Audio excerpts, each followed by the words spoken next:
റോമാലേഖനം 8-ാം അധ്യായം 15-ാമത്തെ വേദഭാഗം ഇന്ന് ദൈവവചന ധ്യാനത്തിനായി നമുക്ക് വായിക്കാം. റോമാലേഖനം 8-ാം അധ്യായം 15-ാമത്തെ വാക്യം.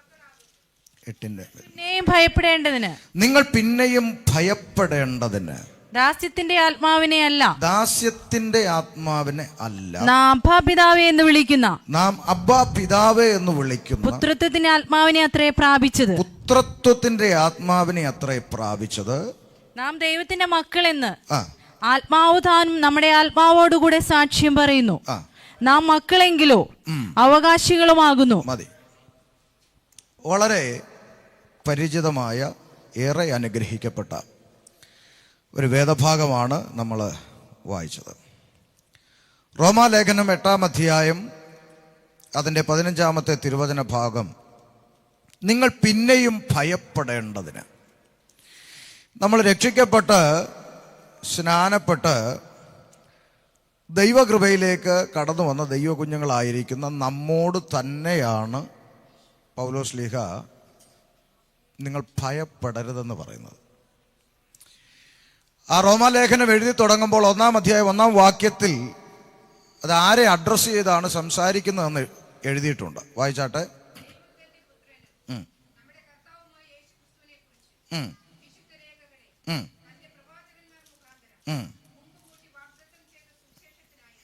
വേർതിരിച്ചു വിളിക്കപ്പെട്ട അപ്പോസ്തലനും യേശു ക്രിസ്തുവിന്റെ ദാസനുമായ പൗലോസ്. അപ്പൊ എഴുതുന്ന ആളെ പരിചയപ്പെടുത്തി.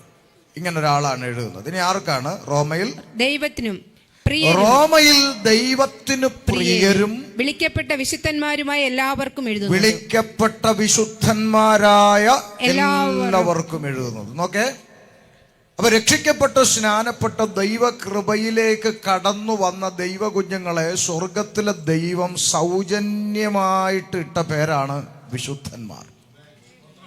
നാട്ടിലെ ക്രിസ്ത്യാനികൾ വിശുദ്ധന്മാരെ ആക്കുന്ന എങ്ങനെ? അവർക്ക് വേണ്ടപ്പെട്ട ഒരാളെ പിടിച്ച് കണ്ണാടിക്കൂട്ടിൻ്റെ അകത്ത് കയറ്റി ഒരു ദിവസം അങ്ങ് പ്രഖ്യാപിക്കും, ഇത് വിശുദ്ധനാണ് എന്നവർ പ്രഖ്യാപിച്ച് ഒരു ATM കൗണ്ടർ പോലെ ഏതെങ്കിലും കവലെ കൊണ്ടുവച്ച് ഒരു വഞ്ചിക്കുറ്റിയും വെച്ച് അവിടെ ഇരുത്തും. എന്നാൽ വേദപുസ്തകം അങ്ങനെയല്ല പറയുന്നത്. രക്ഷിക്കപ്പെട്ട് സ്നാനപ്പെട്ട് ദൈവകൃപയിൽ ജീവിക്കുന്ന ദൈവ കുഞ്ഞുങ്ങളെ സ്വർഗത്തിലെ ദൈവം സൗജന്യമായിട്ട് വിളിച്ച പേരാണ് വിശുദ്ധന്മാർ. അങ്ങനെ ഒരു പട്ടികയിലേക്കാണ് ദൈവം നമ്മളെ കൊണ്ടുവന്നിരിക്കുന്നത്. ഇനിയിപ്പോൾ ഈ വിശുദ്ധന്മാരെന്ന പട്ടിക ഇല്ലാതെ നമ്മൾ ദൈവത്തോട് എന്തെങ്കിലും പ്രാർത്ഥിച്ചാൽ അത് കിട്ടുമോ കിട്ടത്തില്ലേ എന്ന് ചോദിച്ചാൽ തീർച്ചയായിട്ടും കിട്ടും. പ്രാർത്ഥനയ്ക്ക് മറുപടി കിട്ടാൻ വേണ്ടിയിട്ട് ഒരാൾ രക്ഷിക്കപ്പെടണമെന്നില്ല, സ്നാനപ്പെടണമെന്നും ഇല്ല.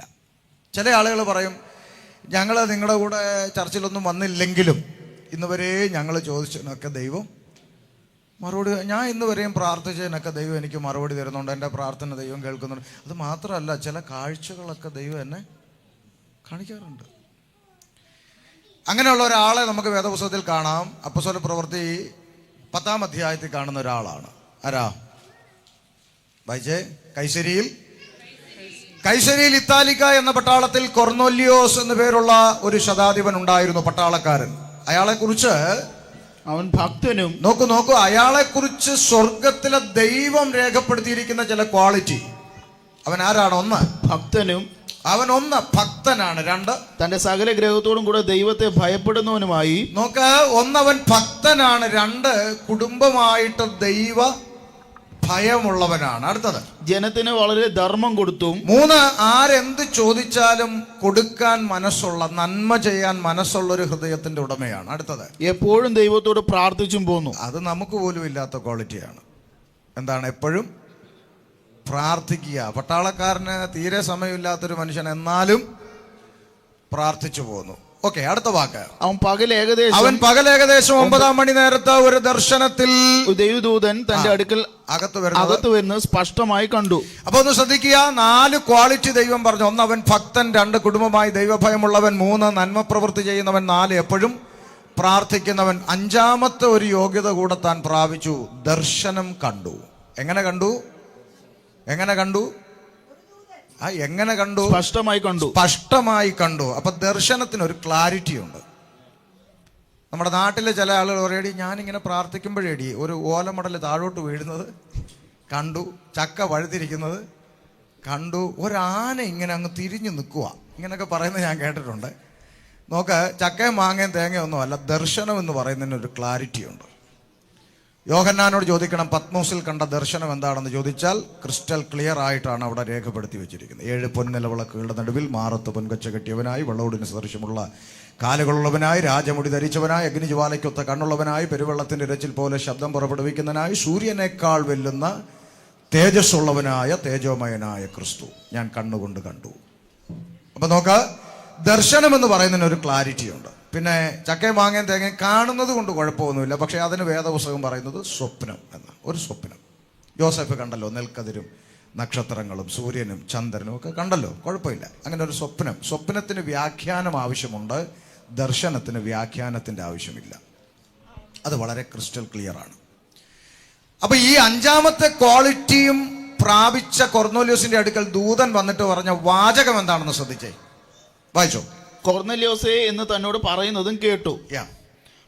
അവൻ അവനെ ഉറ്റുനോക്കി ഭയപരവശനായി, എന്താകുന്നു കർത്താവേ എന്ന് ചോദിച്ചു. അവൻ അവനോട് നിന്റെ പ്രാർത്ഥനയും ധർമ്മവും, നിന്റെ പ്രാർത്ഥനയും നീ ചെയ്യുന്ന പുണ്യപ്രവർത്തികളും ദൈവത്തിന് മുമ്പിൽ എത്തിയിരിക്കുന്നു. ദൈവം എവിടാ ഇരിക്കുന്നേ? ദൈവം എവിടാ ഇരിക്കുന്നേ? എവിടാ ദൈവം എവിടാ വസിക്കുന്നേ? അത്യുന്നതൻ സ്വർഗത്തിൽ വസിക്കുന്നു. അപ്പൊ ദൈവം സ്വർഗത്തിൽ വസിക്കുന്ന ഇടത്ത് ഈ മനുഷ്യന്റെ പ്രാർത്ഥനയും നന്മ പ്രവൃത്തിയും എല്ലാം എവിടെ എത്തി? സ്വർഗത്തിൽ എത്തി. നമ്മുടെ പ്രാർത്ഥന അന്തരീക്ഷ മണ്ഡലത്തിൽ ശത്രു തടഞ്ഞു വെക്കുന്നു. നമ്മൾ പിന്നെ 21 ദിവസം ഉപവാസത്തിലിരുന്ന് പവർവിഷനെ കാണുന്ന സ്പെഷ്യലിസ്റ്റിനെ വിളിച്ചുകൊണ്ട് വന്ന് അതിനെ അന്തരീക്ഷ മണ്ഡലത്തിൽ തടയുന്ന മണ്ഡലങ്ങളെ വെട്ടി പൊട്ടിച്ച് എന്നിട്ടൊക്കെയാണ് നമ്മുടെ പ്രാർത്ഥന കേൾക്കുന്നതെന്നാണ് പറയുന്നത്. ഇവിടെ ഒരു വിശാചം തടഞ്ഞില്ല, ഒരു പ്രശ്നവും ഇല്ല. അവൻ്റെ പ്രാർത്ഥനയും പുണ്യപ്രവൃത്തിയൊക്കെ എവിടെ എത്തി? സ്വർഗത്തിൽ ദൈവത്തിന്റെ മുമ്പിൽ എത്തി. മറുപടിയായിട്ട് ആര് വന്നു? ദൂതനും വന്നു. പക്ഷെ വന്നിട്ട് അടുത്ത വാക്കെന്താ പറഞ്ഞത്? ഇപ്പോൾ യോപ്പയിലേക്ക് ആളയച്ച് പത്രോസ് എന്ന് മറുപേരുള്ള ശിമോനെ വരുത്തുക. അവൻ തോൽക്കൊല്ലനായ ശിമോൻ എന്നൊരുവനോട് കൂടെ പാർക്കുന്നു. അവന്റെ വീട് കടപ്പുറത്ത് ആകുന്നു എന്ന് പറഞ്ഞു. ശ്രദ്ധിച്ചേ, ഇനി ഒന്ന് ശ്രദ്ധിച്ചേ. 5 യോഗ്യതയുള്ള മനുഷ്യന്റെ അടുക്കൽ ദൂതൻ ഇറങ്ങി വന്നിട്ട് പറയാണ്, പട്ടാളക്കാരനോട് പറയാണ്, നീ യോപ്പയിലേക്ക് ആളയച്ചിട്ട് പത്രോസ് എന്ന് പറഞ്ഞൊരു ഉപദേശി അവിടെ ശീമോന്റെ വീട്ടിൽ പാർക്കുന്നുണ്ട്, തോൽക്കൊല്ലന്റെ വീട്ടിൽ പാർക്കുന്നുണ്ട്, അവനെ നിന്റെ വീട്ടിലോട്ട് ഒന്ന് വിളിപ്പിക്കണം. എൻ്റെ ഒരു ചിന്ത പറയാം. ഇവിടെ ഈ സന്ദർഭത്തിൽ കൊർന്നേലിയോസിന് വേണമെങ്കിൽ ദൂതനുമായിട്ട് ഒന്ന് പിണങ്ങാം. എന്താ കാര്യം? അവന് തിരിച്ചു പറയാൻ ചില കാര്യങ്ങളുണ്ട്. 1, ഞാൻ ആരാണ്? ഭക്തനാണ്. 2, കുടുംബത്തോടെ ദൈവത്തെ ഭയപ്പെടുന്നവനാണ്. 3, പുണ്യപ്രവൃത്തികളും നന്മ പ്രവൃത്തികളും ചെയ്യുന്നവനാണ്. 4, എപ്പോഴും ഇതെല്ലാം പോരാഞ്ഞാട്ടെ എൻ്റെ പ്രാർത്ഥന, എൻ്റെ പുണ്യപ്രവൃത്തികളും ഒക്കെ എവിടെ എത്തി? സ്വർഗത്തിലെത്തി. മറുപടിയായിട്ട് ആര് വന്നു? ദൂതനും വന്നു. അങ്ങനെയുള്ളപ്പോൾ ഇനി ഈ പട്ടാളക്കാരനായി ഞാൻ എൻ്റെ കുടുംബത്തിൽ പണ്ടങ്ങാണ്ട് മീൻ പിടിച്ചുകൊണ്ട് നടന്ന ഒരുത്തനല്ലേ ഈ പത്രോസ് എന്ന് പറയുന്നത്. പണ്ടങ്ങാണ്ട് മീൻ പിടിച്ചുകൊണ്ട് നടന്നേ, ഇപ്പം എങ്ങാണ്ട് വെള്ള ചൂപയൊക്കെ ഇട്ട് നടക്കുന്ന ഒരു ഉപദേശിയല്ലേ. അങ്ങനെയുള്ളവനെയൊക്കെ എൻ്റെ വീട്ടിൽ വിളിക്കേണ്ട ആവശ്യം എന്താ? ഓൾറെഡി എനിക്ക് ഇത്രയും ക്വാളിറ്റി ഉണ്ട്. എൻ്റെ പ്രാർത്ഥന ദൈവം കേൾക്കുന്നുണ്ട്. മറുപടിയായിട്ട് ദൂതനെ എൻ്റെ വീട്ടിൻ്റെ അകത്തും അയച്ചിട്ടുണ്ട്. എൻ്റെ പ്രാർത്ഥന സ്വർഗത്തിലും എത്തിയിട്ടുണ്ട്. ഇനി ഞാൻ ഈ ഉപദേശിമാരെയൊക്കെ എൻ്റെ വീട്ടിൽ വിളിക്കേണ്ട കാര്യം എന്താ എന്ന് വേണമെങ്കിൽ ഒരു ക്വസ്റ്റ്യൻ ആർക്ക് ചോദിക്കാം? കൊർന്നേലിയോസിന് ചോദിക്കാം. ചോദിച്ചാൽ സ്വർഗത്തിൻ്റെ മറുപടി എന്തായിരിക്കുന്നറിയോ? കൊർന്നേലിയോസേ, നിന്റെ പ്രാർത്ഥനയും നിന്റെ പുണ്യപ്രവൃത്തിയൊക്കെ എവിടെ എത്തി? സ്വർഗത്തിലെത്തി. ബട്ട് നീ അവിടെ എത്തത്തില്ല. പിടികിട്ടിയോ? ഇത്രയും ക്വാളിറ്റിയുള്ള, ഇത്രയും നന്മയുള്ള നീ ഒരിക്കലും എവിടെ പോകരുത്? നരകത്തിൽ പോകരുത്. നീ എവിടെ എത്തണം? അതിനാണ് ഉപദേശം വിളിപ്പിക്കാൻ പറഞ്ഞത്. ഇനി കേട്ടോണേ, പത്രോസ് വന്നു, ദൈവവചനം പ്രസംഗിച്ചു. അപ്പോൾ അവിടെ കൂടിയിരുന്നവരൊക്കെ പത്രോസിനോട് പറയുന്നൊരു വാക്കുണ്ട്, നീ വന്നത് ഉപകാരം. ദൈവം നിന്നോട് കൽപ്പിച്ചതൊക്കെയും കേൾക്കുവാൻ ഞങ്ങൾ എല്ലാവരും ഇവിടെ കൊർന്നേലിയോസിന്റെ വീട്ടിൽ കൂടിയിരിക്കുന്ന, നല്ല എഴുതിയിരിക്കുന്നത്, ദൈവത്തിന്റെ മുമ്പാകെ കൂടിയിരിക്കുന്നു. പത്രോസ് വന്നു, ദൈവവചനം പ്രസംഗിച്ചു. എന്ത് സംഭവിച്ചു? 44-ാം വാക്യം. 10:44. ഈ വാക്കുകളെ പത്രോസ് പ്രസ്താവിക്കുമ്പോൾ തന്നെ ആ വചനം കേട്ട എല്ലാവരുടെ മേലും പരിശുദ്ധാത്മാവ് വന്നു. അടുത്തത്, അവർ അന്യഭാഷകളിൽ സംസാരിക്കുന്നതും ആ. ദൈവത്തെ ദൈവത്തെ മഹത്വീകരിക്കുന്നതും കേൾക്കയാൽ ആ. പത്രോസിനോട് കൂടെ വന്ന പരിച്ഛേദനക്കാരായ വിശ്വാസികൾ പരിശുദ്ധാത്മ ദാനം ജാതികളുടെ മേലും പകർന്നതു കണ്ടു വിസ്മയിച്ചു. വിസ്മയിച്ചു. നമ്മെ പോലെ പരിശുദ്ധാത്മാവ് ലഭിച്ച ഇവരെ ആ. സ്നാനം കഴിപ്പിച്ചു കൂടാതെ വണ്ണം ആ. വെള്ളം വിലക്കുവാൻ ആർക്ക് കഴിയുമെന്ന് പറഞ്ഞു. ആ പത്രോസ് അവരെ യേശുക്രിസ്തുവിന്റെ നാമത്തിൽ സ്നാനം കഴിപ്പിപ്പാൻ കൽപ്പിച്ചു. ആ അവൻ ചില ദിവസം അവിടെ താമസിക്കണമെന്ന് അവർ അപേക്ഷിച്ചു. ഇപ്പൊ ഈ 5 ക്വാളിറ്റി ഓൾറെഡി ഉള്ള മനുഷ്യന്റെ മേലും എന്തില്ലായിരുന്നു? പരിശുദ്ധാത്മാവ്. അതുകൊണ്ട് ഭക്തനായി ജീവിക്കാനോ നന്മ ചെയ്യാനോ പ്രാർത്ഥിക്കാനോ പ്രാർത്ഥനയ്ക്ക് ഉത്തരം കിട്ടാനോ ഇതിനൊന്നും ആരുടെ സഹായം വേണ്ട? പരിശുദ്ധാത്മാവിന്റെ സഹായം വേണ്ട. പരിശുദ്ധാത്മാവ് നമ്മിൽ വസിക്കുന്നത് പാപത്തിൽ നിന്ന് വേർപെട്ടൊരു ജീവിതം നയിച്ച് നിത്യതയിലെത്താൻ സഹായിക്കാൻ വേണ്ടിയാണ്. മനസ്സിലായോ? അപ്പൊ നിത്യതയ്ക്കുള്ള യോഗ്യതയിലേക്ക് അവർ കടന്നു വന്നത് എപ്പോഴാ? രക്ഷിക്കപ്പെട്ട് സ്നാനപ്പെട്ട് അവർ ദൈവകൃപയിലേക്ക് പ്രവേശിച്ചപ്പോഴാണ്. അതുകൊണ്ട് ഞാൻ ഇന്ന് വരെയും പ്രാർത്ഥിച്ചതെല്ലാം ദൈവം എനിക്ക് മറുപടി വന്നെന്ന് പറഞ്ഞാൽ ഒരു കുഴപ്പമില്ല, മറുപടിയൊക്കെ കിട്ടും. മേപ്പോട്ട് പോകണമെങ്കിൽ ദൈവ കൽപ്പന അനുസരിച്ച് ദൈവകൃപയിൽ ജീവിക്കണം. അതാണ് നമ്മൾ ഇന്ന് സങ്കീർത്തന ഭാഗത്തിലൂടെ കണ്ട ദൈവത്തിന്റെ കൽപ്പന, ദൈവത്തിന്റെ പ്രമാണം. ഞാൻ വേദഭാഗം കർത്താവിന്റെ ദാസൻ ധ്യാനിക്കുമ്പോൾ എൻ്റെ മനസ്സിലേക്ക് ഓടി വന്നൊരു വാക്യം കൂടെ വായിച്ച് നമുക്ക് ഈ ചിന്തയിലേക്ക് ഓടിക്കയറാം. 1 യോഹന്നാൻ 5:3 ഒരു വാക്യം കിടപ്പുണ്ട്. ആ സങ്കീർത്തനത്തോട് ചേർന്ന് കിടക്കുന്ന ഒരു ഇണവാക്യം. അവിടെ എഴുതിയിരിക്കുന്നു, നിന്റെ ചട്ടങ്ങളെയും നിന്റെ കൽപ്പനകളെയും പ്രമാണിക്കണമേ, അതിൽ നിന്ന് മാറിപ്പോകാൻ ഇടവരല്ലേ എന്നൊക്കെ പ്രാർത്ഥിച്ചപ്പോൾ പെട്ടെന്ന് മനസ്സിലേക്ക് ദൈവാത്മാവ് ചിന്തിപ്പിച്ചൊരു വാക്യം അതാണ്. അവന്റെ കൽപ്പനകളെ പ്രമാണിക്കുന്നതല്ലോ ദൈവത്തോടുള്ള സ്നേഹം. അടുത്ത വാക്കെന്താ? അവന്റെ കൽപ്പനകൾ ഭാരമുള്ളവയല്ല. അവന്റെ കൽപ്പനകൾ ഭാരമുള്ളവയല്ല. ദൈവത്തിന്റെ കൽപ്പന അനുസരിച്ച് നിങ്ങൾ ജീവിക്കണം ജീവിക്കണം ജീവിക്കണം എന്ന് പറയുമ്പോൾ നമുക്ക് പലർക്കും സ്തോത്രം വരുന്നില്ല. ഞാൻ ഇങ്ങനെ വീക്ഷിച്ചുകൊണ്ടിരിക്കുകയായിരുന്നു. എന്തോ ഒരു എടുക്കപ്പെട്ടതുപോലെ എല്ലാവരും മൗനം പാലിച്ചു. ദൈവത്തിന്റെ കൽപ്പന അനുസരിച്ച് വേദപുസ്തകം പറയുന്നു, നമുക്ക് ചുമക്കാൻ പറ്റാത്ത കൽപ്പനകളൊന്നും നമ്മുടെ തലയിൽ ദൈവം വെച്ചിട്ടില്ല. അവന്റെ കൽപ്പനകൾ ഭാരമുള്ളവയല്ല. ഒരു ഭാരമുള്ള ഒരു കാര്യം നമുക്ക് ചെയ്യാൻ പറ്റുന്നതേ ദൈവം നമ്മളോട് ആവശ്യപ്പെട്ടിട്ടുള്ളൂ. ദൈവത്തിന്റെ കൽപ്പന ഒന്നും ഭാരമുള്ളതല്ല. നിങ്ങൾ ഇനി വേണമെങ്കിൽ ഞാൻ ഈ പറഞ്ഞ കാര്യം നിങ്ങൾ ടെസ്റ്റ് ചെയ്ത് നോക്കുക. ചില വചനങ്ങളെ കേൾക്കുമ്പോൾ ഉണ്ടാകുന്ന സന്തോഷവും സ്തുതിയും സ്തോത്രവും ഒന്നും ദൈവത്തിന്റെ കൽപ്പനകളെ കുറിച്ച് പറയുമ്പോൾ പലർക്കും ഉണ്ടാകുന്നില്ല. ഇപ്പൊ നമ്മൾ പറയാണ്, ദൈവത്തെ സ്നേഹിക്കുന്നവർക്ക്, നിർണയപ്രകാരം വിളിക്കപ്പെട്ടവർക്ക് സകലതും നന്മയ്ക്കോ എന്ന് പറയുമ്പോൾ നമ്മൾ ഹല്ലേലൂയ എന്ന് പറഞ്ഞ് കൂടെ വരിക. അപ്പൊ നമുക്ക് ഈ ഇഷ്ടം തോന്നുന്നത് മാത്രമേ നമുക്ക് സ്വീകരിക്കാൻ പറ്റുന്നുള്ളൂ.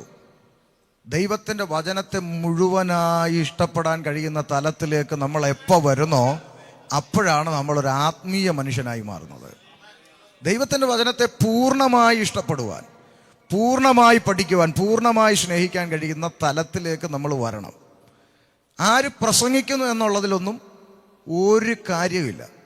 നമ്മൾ പണ്ട് നാട്ടിൽ പറയും, പൂച്ച ഏതായാലും എലിയെ പിടിച്ചാൽ മതി. പൂച്ച ഏതോ ആയിക്കോട്ടെ, നമുക്ക് എന്ത് ചെയ്താൽ മതി? എലി ശല്യം തീർന്ന് കിട്ടിയാൽ മതി. ഇപ്പം കറുത്ത പൂച്ച വേണം, വെളുത്ത പൂച്ച വേണം, വണ്ണം കൂടിയ പൂച്ച വേണം, വണ്ണം കുറഞ്ഞ പൂച്ച, അങ്ങനെ വല്ലതും ഉണ്ടോ? അങ്ങനെയൊന്നുമില്ല. പൂച്ച ഏതായാലും നമുക്ക് എലിശല്യം തീർന്ന് കിട്ടിയാൽ മതി എന്ന് പറഞ്ഞ പോലെ ആര് പ്രസംഗിച്ചാലും നമുക്ക് ദൈവത്തിൻ്റെ അരുളപ്പാട് കേട്ടാൽ മതി, ദൈവത്തിൻ്റെ ആലോചന പ്രാപിച്ചാൽ മതി. അപ്പം അതുകൊണ്ട് ദൈവത്തിൻ്റെ കൽപ്പനകൾ ഭാരമുള്ളവയല്ല, നമുക്ക് ചുമക്കാൻ പറ്റാത്ത ഒരു കൽപ്പന. ഞാൻ പറയട്ടെ, ഒരു ഹോട്ടലിൽ റൂം എടുത്ത ഒരു കുടുംബം, പിക്നിക്കിനായി കടന്നുപോയി ഒരു ഹോട്ടലിൽ റൂം എടുത്ത ഒരു കുടുംബം നോക്കിയേ, ആ ഹോട്ടലിൻ്റെ സ്വിമ്മിംഗ് പൂളിൻ്റെ അകത്ത് തന്തയും തള്ളയും മക്കളും കൂടെ ഇറങ്ങി രാവിലെ ഇറങ്ങി കിടന്നാൽ ചിലപ്പം പോത്ത് കിടക്കുന്ന പോലെ വൈകുന്നേരം വരെ വേണമെങ്കിലും സ്വിമ്മിംഗ് പൂളിൽ കിടക്കും. അങ്ങനെയുള്ളവരോട് പിതാവിൻ്റെയും പുത്രൻ്റെയും പരിശുദ്ധാത്മാവിൻ്റെ നാമത്തിൽ ഒന്ന് മുങ്ങി കുളിക്കാൻ പറയുമ്പോഴത്തേക്ക് വലിയ പാടാണ്. രാവിലെ തൊട്ട് വൈകുന്നേരം വരെ ഇതിൽ കിടന്ന് കുളിക്കാം, പക്ഷേ ദൈവകൽപ്പന ആകുന്ന സ്നാനത്തിലേക്ക് നയിക്കപ്പെടാൻ പറഞ്ഞാൽ ഭയങ്കര പാടാണ്. ഭാരമുള്ളൊരു കാര്യമാണോ? രാവിലെ തൊട്ട് വൈകുന്നേരം വരെ കുളിക്കുന്ന ഒരാളോട് ഒരു ദിവസം സെപ്പറേറ്റ് ആയിട്ട് ഒരു നേരം ഒന്ന് കുളിക്കാൻ പറഞ്ഞാൽ വലിയ ഭാരമുള്ള കാര്യമാണോ? അല്ല. അത് ദൈവത്തിൻ്റെ കൽപ്പന പ്രകാരമുള്ളതായതുകൊണ്ടാണ് അത് ഭാരമായിട്ട് തോന്നുന്നത്. അപ്പൊ ദൈവത്തിന്റെ കൽപ്പനകൾ ഭാരമുള്ളവയല്ല. കർത്താവ് നമ്മളോട് കൽപ്പിക്കുന്ന ഒരു കൽപ്പനയും ഭാരമുള്ളതല്ല. റോമാലേഖനത്തിലേക്ക് നമ്മൾ കടന്നു വരുമ്പോൾ അവിടെ പറയുന്നു, നിങ്ങൾ എന്ത് ചെയ്യരുത്, പിന്നെയും ഭയപ്പെടരുത് എന്നാണ് പറയുന്നത്. നാം വിവിധ മേഖലകളിലെ ഭയം കൊണ്ട് നടക്കുന്നവരാണ് ദൈവമക്കൾ. ഇന്ന് രാവിലെ നമ്മൾ ധ്യാനിക്കുന്ന ചിന്താവിഷയം എന്തിൽ ഭയപ്പെടരുത്, എന്തിനെ ഭയപ്പെടണം. ഈ രണ്ട് ചിന്തയാണ് ഇന്ന് നമ്മൾ ധ്യാനിക്കുവാനായിട്ട് പോകുന്നത്. 8-ാം അധ്യായം എഴുതി തുടങ്ങുമ്പോൾ പൗലോസ്ലീഹ പറയുകയാണ്, അതുകൊണ്ട് ഇപ്പോൾ ക്രിസ്തുവേശുവിൽ ഉള്ളവർക്ക് ഒരു ശിക്ഷാവിധിയും ഇല്ല. ക്രിസ്തുവേശുവിൽ, ആ വാക്ക് ശ്രദ്ധിക്കണം, ഇൻ ക്രൈസ്റ്റ്, ക്രിസ്തുവേശുവിൽ ഉള്ളവർക്ക് ശിക്ഷാവിധിയില്ല. ഏതാ ഈ ക്രിസ്തുവേശുവിൽ ഉള്ളവർ? അതാരാ? ഇപ്പൊ സഞ്ചിയിൽ എന്ന് പറഞ്ഞാൽ സഞ്ചിക്ക് അകത്തോ പുറത്തോ? അകത്ത്. കുപ്പിയിൽ എന്ന് പറഞ്ഞാൽ കുപ്പിക്കകത്ത്, അല്ലേ? അപ്പൊ ക്രിസ്തുവേശുവിൽ എന്ന് പറഞ്ഞാൽ നാം യേശുക്രിസ്തുവിനകത്താകുകയും യേശുക്രിസ്തു നമ്മുടെ പുറത്ത് ധരിക്കുകയും. അതിനാ വേദപുസ്തകം പറഞ്ഞ സ്നാനത്താൽ നിങ്ങൾ യേശുക്രിസ്തുവിനെ ധരിച്ചിരിക്കുന്നു എന്ന് വായിക്കുന്നുണ്ട്. അപ്പൊ ക്രിസ്തുവിൽ കവർ ചെയ്തുള്ള ഒരു ജീവിതത്തിലേക്ക് ഭക്തൻ വരിക. അതാണ് ഇവിടെ കൊച്ചു സാക്ഷ്യം പറഞ്ഞു. നിങ്ങൾ കേട്ടെങ്കിൽ പറ, എത്ര പേര് കേട്ടെന്ന്. ആ കൊച്ചു സാക്ഷ്യം പറഞ്ഞു. എന്തായിരുന്നു പറഞ്ഞേ? ഒരുവൻ ക്രിസ്തുവിലായാൽ, അവ ക്രിസ്തുവിൽ ആയാൽ അവൻ പുതിയ സൃഷ്ടിയാകും. അതാ പറഞ്ഞത്, ഇപ്പോൾ ക്രിസ്തുവേശുവിൽ ഉള്ളവർക്ക് ശിക്ഷാവിധിയില്ല. അപ്പൊ നമ്മൾ സ്വയം പരിശോധിക്കണം, ഞാനിപ്പോൾ ക്രിസ്തുവിന്റെ അകത്താണോ, ഞാൻ പരിധി വിട്ട് പുറത്താണോ നിൽക്കുന്നതെന്ന് നമ്മൾ ശോധന ചെയ്യേണ്ടത്. വചനം കേൾക്കുമ്പോൾ ശിക്ഷാവിധിയില്ല. ജീവന്റെ ആത്മാവിന്റെ പ്രമാണം എനിക്ക് പാപത്തിന്റെയും മരണത്തിന്റെയും പ്രമാണത്തിൽ നിന്ന് ക്രിസ്തുവേശുവിൽ സ്വാതന്ത്ര്യം വരുത്തി. അത് നമുക്കറിയാം. ജഡത്താലുള്ള ബലഹീന നിമിത്തം ന്യായപ്രമാണത്തിന് കഴിയാത്തതിനെ സാധിപ്പാൻ ദൈവം തന്റെ പുത്രനെ പാപജഡത്തിന്റെ സാദൃശ്യത്തിലും പാപനിമിത്തവും അയച്ചു. പാപത്തിന് ജഡത്തിൽ ശിക്ഷ വിധിച്ചു. ജഡത്തെ അല്ല, ആത്മാവിനെ അത്രേ അനുസരിച്ച് നടക്കുന്ന നമ്മിൽ ന്യായപ്രമാണത്തിന്റെ നീതി നിവർത്തിയാകേണ്ടതിന് തന്നെ. അപ്പൊ ഇനി നമ്മൾ ആരെ അനുസരിച്ച് ജീവിക്കണം? ജഡത്തെ അനുസരിച്ചല്ല, പിന്നെ ആത്മാവിനെ അനുസരിച്ച് ജീവിക്കണം. രക്ഷിക്കപ്പെട്ട സ്നാനപ്പെട്ട ദൈവകൃപയിൽ നിലനിൽക്കുന്ന എല്ലാ വ്യക്തികളുടെ മേലും പരിശുദ്ധാത്മാവ് കൃത്യമായ ആലോചനകൾ ഇടപെടും. ഇല്ലാത്ത ഒരുത്തൻ പോലും ഇല്ല. ഞാൻ ആദ്യമായിട്ട് US പോകുന്ന സമയത്ത്, അമേരിക്കയിൽ ചെല്ലുന്ന സമയത്ത്, അവിടുത്തെ കാഴ്ചകളൊക്കെ നമ്മളിങ്ങനെ അത്ഭുതത്തോടെയാണല്ലോ കാണുന്നത്. അവിടെ മീറ്റിങ്ങിന് കാറിൽ ഒരാൾ എന്നെ കൊണ്ടുപോകുമ്പോൾ ഞാൻ ഒട്ടുമിക്ക കാറുകളിലും ശ്രദ്ധിച്ചൊരു കാര്യം പറയാം. ഈ വിഷയത്തോട് ബന്ധപ്പെട്ടായതുകൊണ്ട് അത് പറയുന്നത്. ഒട്ടുമിക്ക കാറുകൾ, നമ്മളെല്ലാം ഇവിടുത്തെ കാറിൽ നമ്മൾ കയറുന്ന ഉടനെ മൊബൈൽ എടുത്ത് അവിടെ എവിടെയെങ്കിലും കൊളുത്തിയിടുന്ന പരിപാടി നമ്മൾ നാട്ടിലും അങ്ങനെയൊക്കെ ചെയ്യാറുണ്ട്. പക്ഷെ അവിടെ ഒട്ടുമിക്ക കാറുകളിലും ആദ്യം എടുത്തു വെക്കുന്നത് GPS ആണ്. എല്ലാം ഒരേപോലെ ഇരിക്കുകയാണ്. റോഡ് എങ്ങോട്ട് നോക്കിയാൽ എങ്ങോട്ടാണെന്നൊന്നും നമുക്കറിയത്തില്ല. വീട്ടിൻ്റെ നമ്പർ അതിനകത്ത് അടിച്ചു ഇട്ട് കഴിഞ്ഞാൽ ആ വീട്ടിൻ്റെ മുറ്റത്ത് കൊണ്ട് നമ്മൾ നിർത്തും. GPS നാവിഗേഷൻ്റെ അത് സെപ്പറേറ്റ്, മൊബൈൽ അല്ലാതെ സെപ്പറേറ്റ് ഒരു പെട്ടി പോലൊരു സാധനം വാങ്ങാൻ കിട്ടും. ചിലർ മൊബൈൽ യൂസ് ചെയ്യും, ചിലർ നാവിഗേഷൻ. ഇതെടുത്ത് അങ്ങോട്ട് വെച്ചിട്ടാണ് പോകുന്നത്. അപ്പം ഞാനിങ്ങനെ കാഴ്ചക്കാരനായി ഇരിക്കുന്നുണ്ട്, ഞാനിതിങ്ങനെ ശ്രദ്ധിച്ചപ്പോൾ കണ്ട ഒരു കാര്യം, ഓരോ റോഡിലേക്ക് വണ്ടി കയറുമ്പോഴും ആ റോഡിൽ അനുവദിക്കപ്പെട്ട സ്പീഡ് ലിമിറ്റ് എത്ര ആണെന്ന് ഈ GPS-ൻ്റെ അകത്ത് ഇങ്ങനെ വട്ടത്തി സൈഡിൽ ഇങ്ങനെ കാണിച്ചുകൊണ്ടിരിക്കും. അപ്പം ഞാനിത് ശ്രദ്ധിക്കുക. അപ്പം ഈ സ്കൂള് അതുപോലൊക്കെ ഉള്ളിടത്ത് വരുമ്പോൾ സ്പീഡ് കുറയ്ക്കുന്ന 40 ലിമിറ്റ് 60 ലിമിറ്റ് എന്നൊക്കെ ഉണ്ട്. അപ്പം ഞാനിങ്ങനെ ശ്രദ്ധിക്കുമ്പോൾ കണ്ടു, നമ്മുടെ സമയം പോയതുകൊണ്ട് യോഗത്തിന് പെട്ടെന്ന് പോവുക നമ്മൾ. അപ്പം 60 കിലോമീറ്റർ സ്പീഡ് അനുവദിച്ചിട്ടുള്ള റോഡിലൂടെ സമയം പോയതുകൊണ്ട് ഈ സഹോദരൻ എന്ത് ചെയ്യുക, ഇച്ചിരി സ്പീഡിൽ വിട്ടു. അപ്പം ഞാൻ നോക്കുകയാണ്, 60 എന്നുള്ളിടത്ത് ഈ GPS-ൻ്റെ അകത്ത് 60 കഴിഞ്ഞ് 61 അങ്ങോട്ട് കയറിയപ്പോഴത്തേക്ക് ബീപ്പ് ബീപ്പ് ബീപ്പ് എന്ന് പറഞ്ഞ് ഇത് കടന്ന് നിലവിളിക്കുക. ഏത്? GPS കടന്ന് കീ നടിക്കുക. അപ്പോൾ ഈ സഹോദരൻ ആക്സിലേറ്ററിൽ നിന്ന് കാല് വയ്യ ഒന്ന് സ്ലോ ആക്കുമ്പോൾ ഇത് 60 നിന്ന് താഴോട്ട് വരുന്നു. ആ ബീപ്പ് എന്ത് ചെയ്തു? നിന്നു. ശ്രദ്ധിച്ചോണേ, മുന്നറിയിപ്പ്. പക്ഷെ എന്നിട്ടും സമയം പോയതുകൊണ്ട് ഇനിയിപ്പോൾ എന്തെങ്കിലും ആട്ടെ എന്ന് പറഞ്ഞ് വണ്ടി വീണ്ടും അങ്ങോട്ട് ചവിട്ടി വിട്ടപ്പോൾ ഈ 60 എന്നുള്ളത് 61-ലായപ്പോൾ ബീപ്പ് കേൾക്കാൻ തുടങ്ങി, 62 ബീപ്പ് കേൾക്കാൻ തുടങ്ങി. അത് കഴിഞ്ഞ് 63, 64, 65 കഴിഞ്ഞ് അങ്ങോട്ട് പോയപ്പോഴത്തേക്ക് ഇവന്റെ ബീപ്പ് എന്ത് ചെയ്തു? നിന്നു. ശ്രദ്ധിക്കണം, ഇപ്പോൾ പോകുന്നത് തെറ്റാണ് എന്നൊരു മുന്നറിയിപ്പ് GPS കൊടുത്തു. അത് കേട്ടിട്ട് മൈൻഡ് ചെയ്യാതെ പിന്നെയും സ്പീഡ് കൂട്ടി പോയപ്പോൾ GPS മൗനം പാലിച്ചു. അതൊരു മനുഷ്യനാണെങ്കിൽ പറയും, ചെന്ന് കയറിക്കൊടുറ, ടിക്കറ്റ് കിട്ടുമ്പോൾ പഠിച്ചോളൂ, അല്ലേ? നോക്കൂ, പരിശുദ്ധാത്മാവ് നമ്മളിൽ ഇടപെടുന്നത് ഇതുപോലെയാ. നമ്മളൊരു തെറ്റിലേക്ക് കാലെടുത്ത് വെക്കാൻ തുടങ്ങിയാൽ പരിശുദ്ധാത്മാവ് കൃത്യമായി ചങ്കിനകത്ത് കുത്തും. നീ ഒരു ദൈവവൈതലാണ്, ഇത് ചെയ്യരുത്, ഇത് പറയരുത്, ഈ വഴി പോകരുത്. അവിടെ കൊണ്ട് നമ്മൾ പുറകോട്ട് കാല് വെച്ചാൽ ശുഭമായി മുന്നോട്ട് പോകും. എന്നാൽ ആ ദൈവശബ്ദം മൈൻഡ് ചെയ്യാതെ നമ്മൾ മുന്നോട്ട് പോയാൽ കയ്യും കാലും പിടിച്ച് കെട്ടിയിടാനൊന്നും ദൈവാത്മാവ് വരത്തില്ല. അവിടെ പിന്നെ മൗനം പാലിക്കും. പോയി ചെന്ന് കിട്ടുന്നത് മേടിച്ച് പഠിച്ചോ. ദൈവാത്മാവിൻ്റെ ഇടപെടൽ നമ്മൾ മനസ്സിലാക്കണം. അറ്റ്ലീസ്റ്റ് ഞാൻ നിങ്ങളോട് പറയാം, അറ്റ്ലീസ്റ്റ് നമ്മൾ മലയാളികളാണ്. നമ്മൾ വീട്ടിൽ നിന്ന് ഇറങ്ങുമ്പോൾ അപ്പുറത്തുകാരൻ ചോദിക്കുക എവിടെ പോയി. ഇപ്പം ഞാൻ വീട്ടിൽ നിന്ന് ഇറങ്ങുകയാണ്. ഞാൻ താമസിക്കുന്ന വീട് കുണ്ട്രയാണ്. എനിക്ക് കൊല്ലത്ത് വരെ, ടൗണിൽ വരെ പോകാൻ വേണ്ടി ഞാൻ വീട്ടിൽ നിന്ന് ഇറങ്ങുന്നു. അങ്ങോട്ട് ഇറങ്ങുമ്പോൾ അയലത്തുകാരൻ ചോദിക്കുക പക്ഷേ എവിടെ പോകുന്നു? അപ്പം ഞാൻ പെട്ടെന്ന് പറയാണ് അതുകൊണ്ടാ കുണ്ട്ര വരെ പോകുന്നു. ഞാൻ എവിടാ പോകുന്നത്? കൊല്ലത്തിന്. അപ്പം ഞാൻ പെട്ടെന്ന് പറയാം കുണ്ട്ര വരെ പോവാം. അത് പറഞ്ഞു തീരുമ്പോൾ നമ്മുടെ ചങ്കിനകത്തൊരു കുത്തെന്ത് ചെയ്യും? വരും. ഉടനെ നമ്മൾ പറയും അല്ല അത് വഴി കൊല്ലം വരെ ഒന്ന്. പെട്ടെന്ന് നമുക്കത് തിരുത്തി നമ്മൾ പറയില്ല. ഒരു വെപ്രാളം നമ്മൾ ആ പരിശുദ്ധാത്മാവിൻ്റെ ഇടപെടലാത്. ഒരു ചെറിയ കള്ളം പറയുമ്പോൾ പോലും ദൈവാത്മാവ് നമ്മളോട് ഇടപെട്ടുകൊണ്ടിരിക്കും. അങ്ങനെ ഒരു ഇടപെടൽ ഇല്ലാത്ത ഒരാളും ദൈവമക്കളായിട്ടില്ല. നിങ്ങൾ സ്വയം പരിശോധിച്ചാൽ മതി. ചെറിയൊരു കാര്യം നമ്മളെ അത് പിന്നെ കുത്തിക്കൊണ്ടിരിക്കും, അലട്ടിക്കൊണ്ടിരിക്കും. പിന്നെ നമ്മളല്ലാത്തൊരവസ്ഥയിലേക്ക് അത് മാറും. വളരെ കൃത്യമായി, ഇത്രയും കൃത്യമായി ദൈവാത്മാവ് ഇടപെട്ട് നടത്തിയിട്ടും ആത്മാവിനെ അനുസരിച്ച് നടക്കാതെ ജഡത്തിന്റെ മോഹങ്ങൾക്ക് പ്രാധാന്യം കൊടുത്ത് മുന്നോട്ട് പോയാൽ ഇവിടെ പറയുന്നു ജഡത്തെ അനുസരിക്കുന്നവൻ മരിക്കും നിശ്ചയം. 8-ാം അധ്യായത്തിലേക്ക് നമ്മൾ കടന്നു വരുമ്പോൾ പിന്നെ ആത്മാവിനെ അത്ര അനുസരിച്ച് നടക്കുന്ന നമ്മിൽ ന്യായപ്രമാണത്തിന്റെ നീതി നിവൃത്തിയാകേണ്ടതിന് ജഡസ്വഭാവമുള്ളവർ ജഡത്തിനുള്ളതും ആത്മസ്വഭാവമുള്ളവർ ആത്മാവിനുള്ളതും ചിന്തിക്കുന്നു. ജഡത്തിന്റെ ചിന്ത മരണം. നമ്മുടെ ശരീരത്തിന്റെ ഇച്ഛകളെയും ശരീരത്തിന്റെ ആഗ്രഹങ്ങളെയും സാധിപ്പിക്കാനുള്ള ഒരു ഓട്ടം നമ്മൾ ഈ ഭൂമിയിൽ ഓടിയാൽ ചെന്ന് വീഴുന്നത് ഏത് മരണം?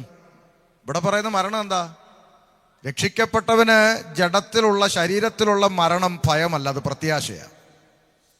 ജഡത്തിലുള്ള മരണം ഭയമല്ല.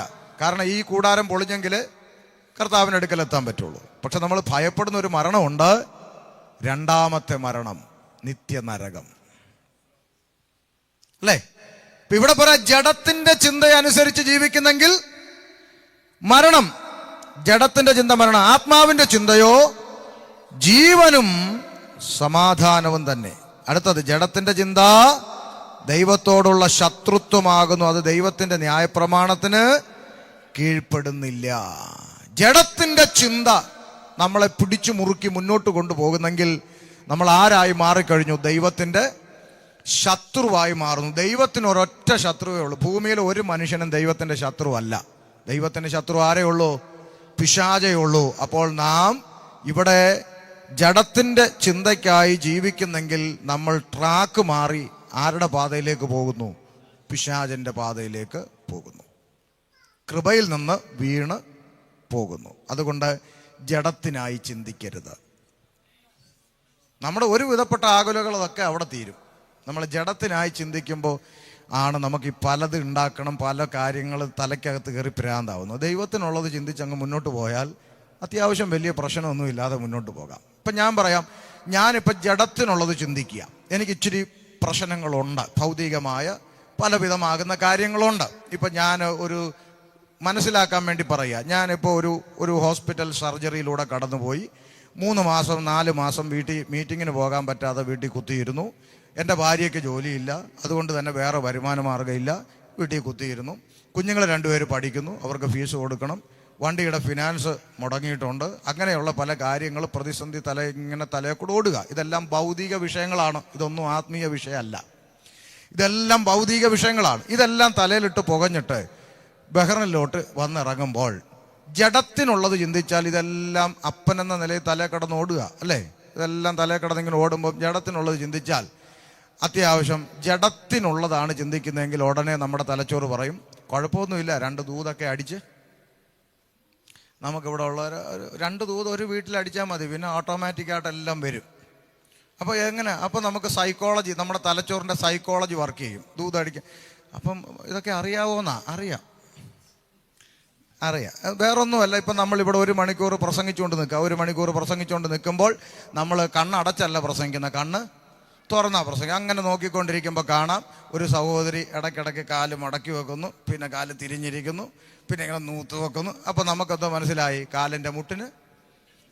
അപ്പോൾ നമ്മളിങ്ങോട്ട് ഇറങ്ങി കണ്ണു അടച്ച് തലയിൽ ചെന്ന് കൈ വെച്ചിട്ട്, സഹോദരി കാലുകളുടെ മുട്ടുകൾക്ക് വേദന ഇട്ടുകൊണ്ടേ ആരാധിപ്പിക്കത്തില്ലെന്ന് പോരടിക്കുന്ന ചില മണ്ഡലങ്ങൾ ഇന്ന് പകൽക്കാലം അഴിയട്ടെന്ന് പറഞ്ഞാൽ സഹോദരിക്ക് സമാധാനമായി. ഇന്ന് ഉച്ചയ്ക്ക് ഞങ്ങളുടെ വീട്ടിൽ നിന്ന് ലഞ്ച് കഴിക്കാമെന്ന് പറയും. പിന്നെ അവിടെ നിന്ന് ഇച്ചിരി നേരം പ്രാർത്ഥിച്ചിട്ട് അച്ഛനും കൂടെ വേണ്ടി പ്രാർത്ഥിക്കണം. പുള്ളി പ്രാർത്ഥന അങ്ങോട്ട് പുള്ളിക്ക്. അപ്പോൾ ഇതിങ്ങനെ റൊട്ടേറ്റ് ചെയ്ത് അടിച്ചങ്ങ് പോകും. പിന്നെ അടുത്ത് അങ്ങോട്ട് ഇരുന്നിട്ട് കോമൺ ആയിട്ട് നമുക്ക് ദൂതടിക്കാൻ പറ്റും. എങ്ങനെയാ? നമ്മൾ പറയും അഹശ്വേരോഷ് രാജാവിൻ്റെ ഹൃദയത്തിൽ ഒറ്റ രാത്രി കൊണ്ട് ഇടപെട്ടിട്ട്, അത് പറയേണ്ട ശൈലി പറഞ്ഞാൽ മതി. അഹശ്വേരോഷ് രാജാവിൻ്റെ ഹൃദയത്തിൽ ഒറ്റ രാത്രി കൊണ്ട് ഇടപെട്ടിട്ട് മൊർദെഖായിക്ക് വിരോധമായി എഴുതി വെച്ചിരുന്ന രേഖകൾ ഒറ്റ രാത്രി കൊണ്ട് തിരുത്തി എഴുതിയതുപോലെ ഈ ബഹ്റിൻ രാജ്യത്ത് നിനക്കെതിരായി അധികാരിയുടെ മേശപ്പുറത്തിരിക്കുന്ന ചില എഗ്രിമെൻറ്റുകൾ, ചില പേപ്പറുകൾ തിരുത്തപ്പെടാൻ പോവുകയാണ് എന്നൊക്കെ അടിച്ചു കഴിഞ്ഞാൽ എല്ലാം ആത്മാവിൽ അങ്ങോട്ട് സ്പ്രിങ്ങലാകും. അത് കഴിയുമ്പം മിനിമം 2-3 പേര് വന്നിട്ട് പറയും, പക്ഷേ എൻ്റെ വലിയൊരു ബിസിനസ്സിൻ്റെ പ്രോജക്റ്റ് ഇവിടെ ഇരിക്കുക, അത് എനിക്കുള്ള ദൂതായിരുന്നു എന്ന് പറയും. പിന്നെ അവരെ വീട്ടിലോട്ടും പോകാം. അപ്പം ഇങ്ങനെ ജഡത്തിനായി ചിന്തിച്ചാൽ ഇതൊക്കെ അടിച്ച് അത്യാവശ്യമുള്ളത് ഒപ്പിച്ചുകൊണ്ട് ഇവിടുന്ന്, ഞാൻ ഈ 5 ദിവസം ഇവിടെ പ്രസംഗിച്ചത് ഓർത്താൽ വെല്ലവും തരാൻ വെച്ചവൻ പോലും മനസ്സിലായി.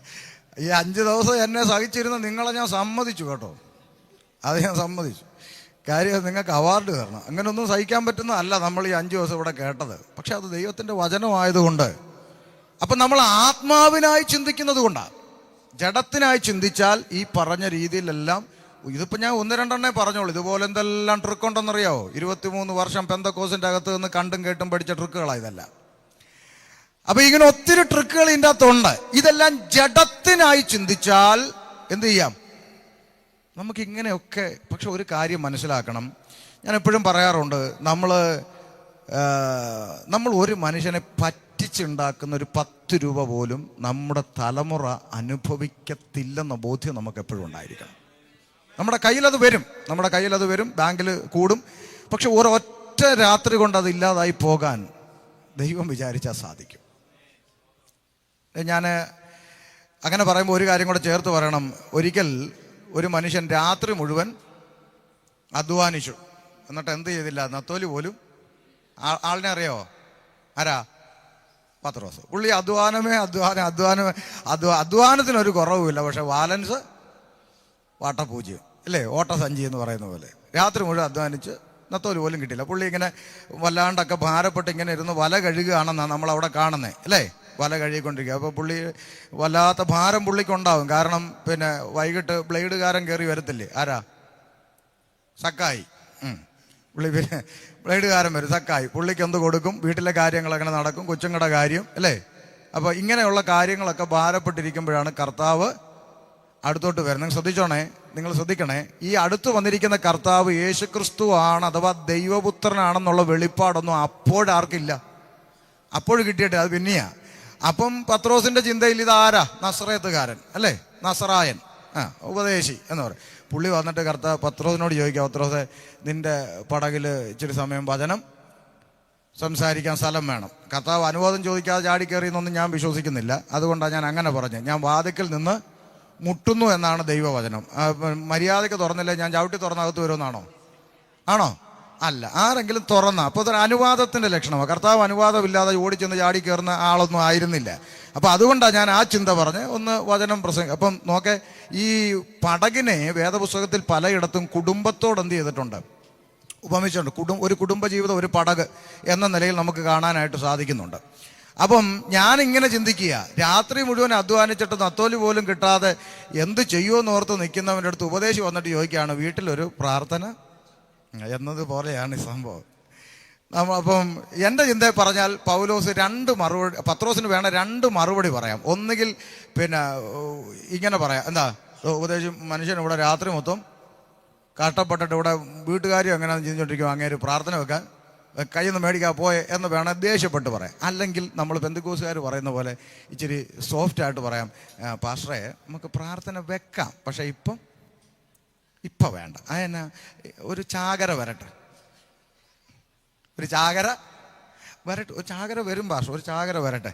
ഒന്നുമില്ലേലും വരുന്നവർക്ക് ഒരു ഗ്ലാസ്, എന്താ ആരും മിണ്ടാത്ത, ഒരു ഗ്ലാസ് ചായ എങ്കിലും കൊടുക്കുക. അപ്പോൾ അതൊക്കെ ആവട്ടെ, എന്നിട്ട് നമുക്ക് വീട്ടിൽ പ്രാർത്ഥന. ആയുസിലോട്ട് ആവത്തും ഇല്ല,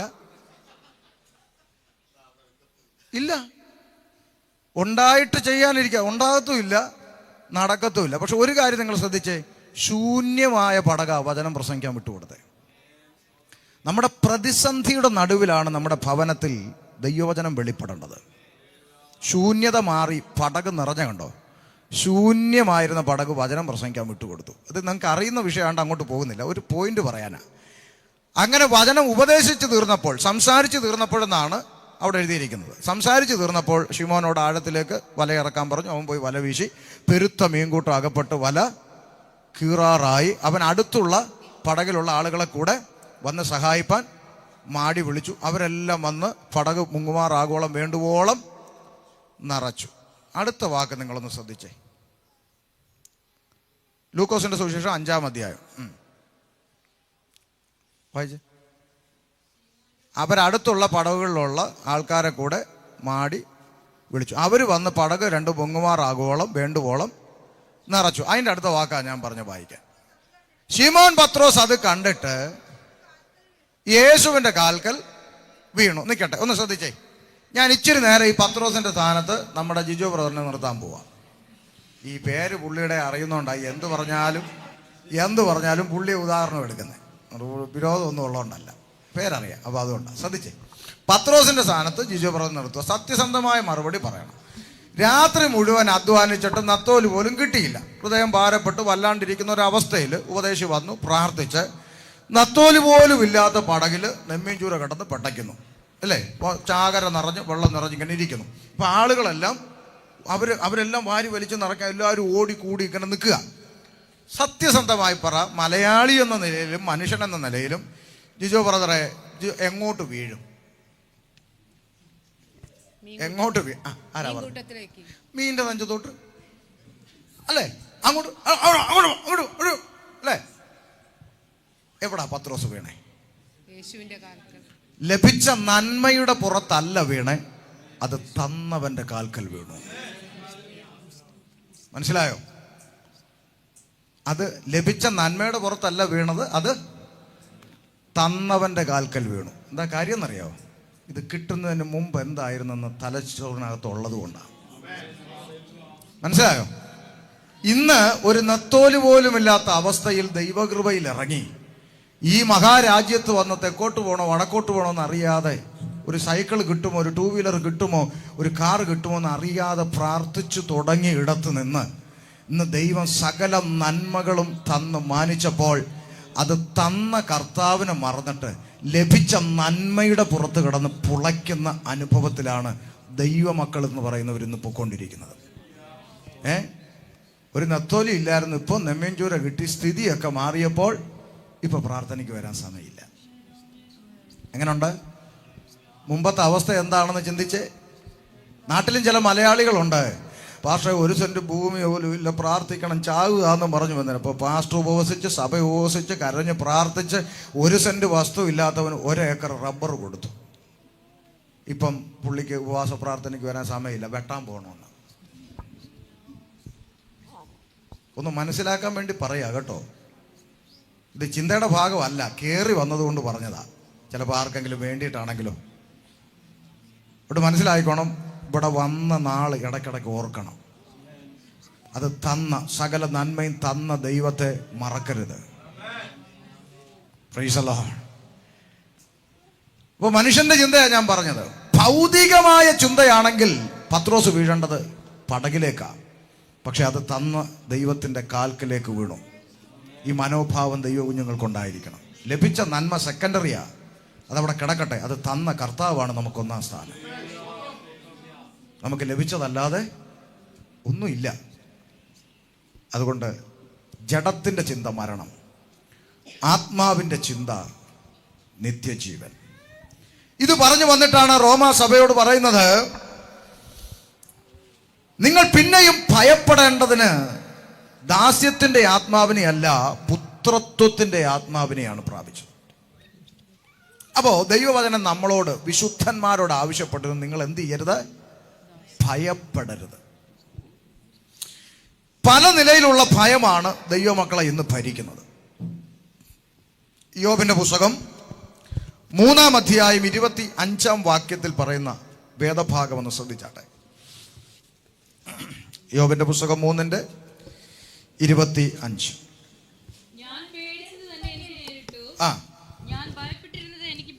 കണ്ടോ?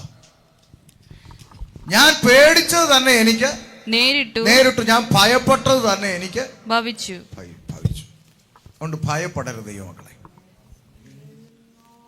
നമ്മൾ ചുമ്മാ ഒരു കാര്യത്തെക്കുറിച്ച് അനാവശ്യമായി ചിന്തിച്ച് വിചാരപ്പെട്ട് പേടിച്ചിരുന്നാൽ ഒടുവിൽ അത് തന്നെ സംഭവിക്കും. അതൊരു ഉപദേശമായിട്ടോ അതിനിപ്പോൾ അങ്ങനെ തന്നെ സംഭവിക്കുമെന്നുള്ള ഉപദേശമായിട്ടൊന്നും അല്ല പറയുന്നത്. പഴയ നിയമത്തിൽ ഒരു ഭക്തൻ തനിക്ക് നേരിട്ടത് ഒന്ന് എഴുതി വെച്ചത് വായിപ്പിച്ചെന്നേ ഉള്ളൂ. അത്രയും കണ്ടാൽ മതി. അല്ല ഇപ്പോൾ പേടിച്ചത് കൊണ്ട് ഇനി അങ്ങനെ തന്നെ വരുമെന്ന് ബൈബിളിലൊരു ഉപദേശം ഒന്നും അങ്ങനെയൊന്നുമില്ല. ഭക്തൻ തൻ്റെ അനുഭവം കുറിച്ച് വെച്ചത് ഒന്ന് റിമൈൻഡ് ചെയ്തു എന്നുള്ളതേ ഉള്ളൂ. അപ്പൊ യോബ് പറയാം, ഞാൻ പേടിച്ചത് എനിക്ക് നേരിട്ടു, ഞാൻ ഭയപ്പെട്ടത് എനിക്ക് ഭവിച്ചു. അതുകൊണ്ട് ദൈവസഭയോട് പരിശുദ്ധാത്മാവ് പറയാണ്, നിങ്ങൾ എന്ത് ചെയ്യരുത്? ഭയപ്പെടരുത് ദൈവമക്കളെ. വിവിധ ഭയമാണ് നമ്മളെ ഭരിച്ചുകൊണ്ടിരിക്കുന്നത്. നമ്മൾ ഭയപ്പെടരുത്. എന്തൊക്കെ നമ്മൾ ഭയപ്പെടരുത്?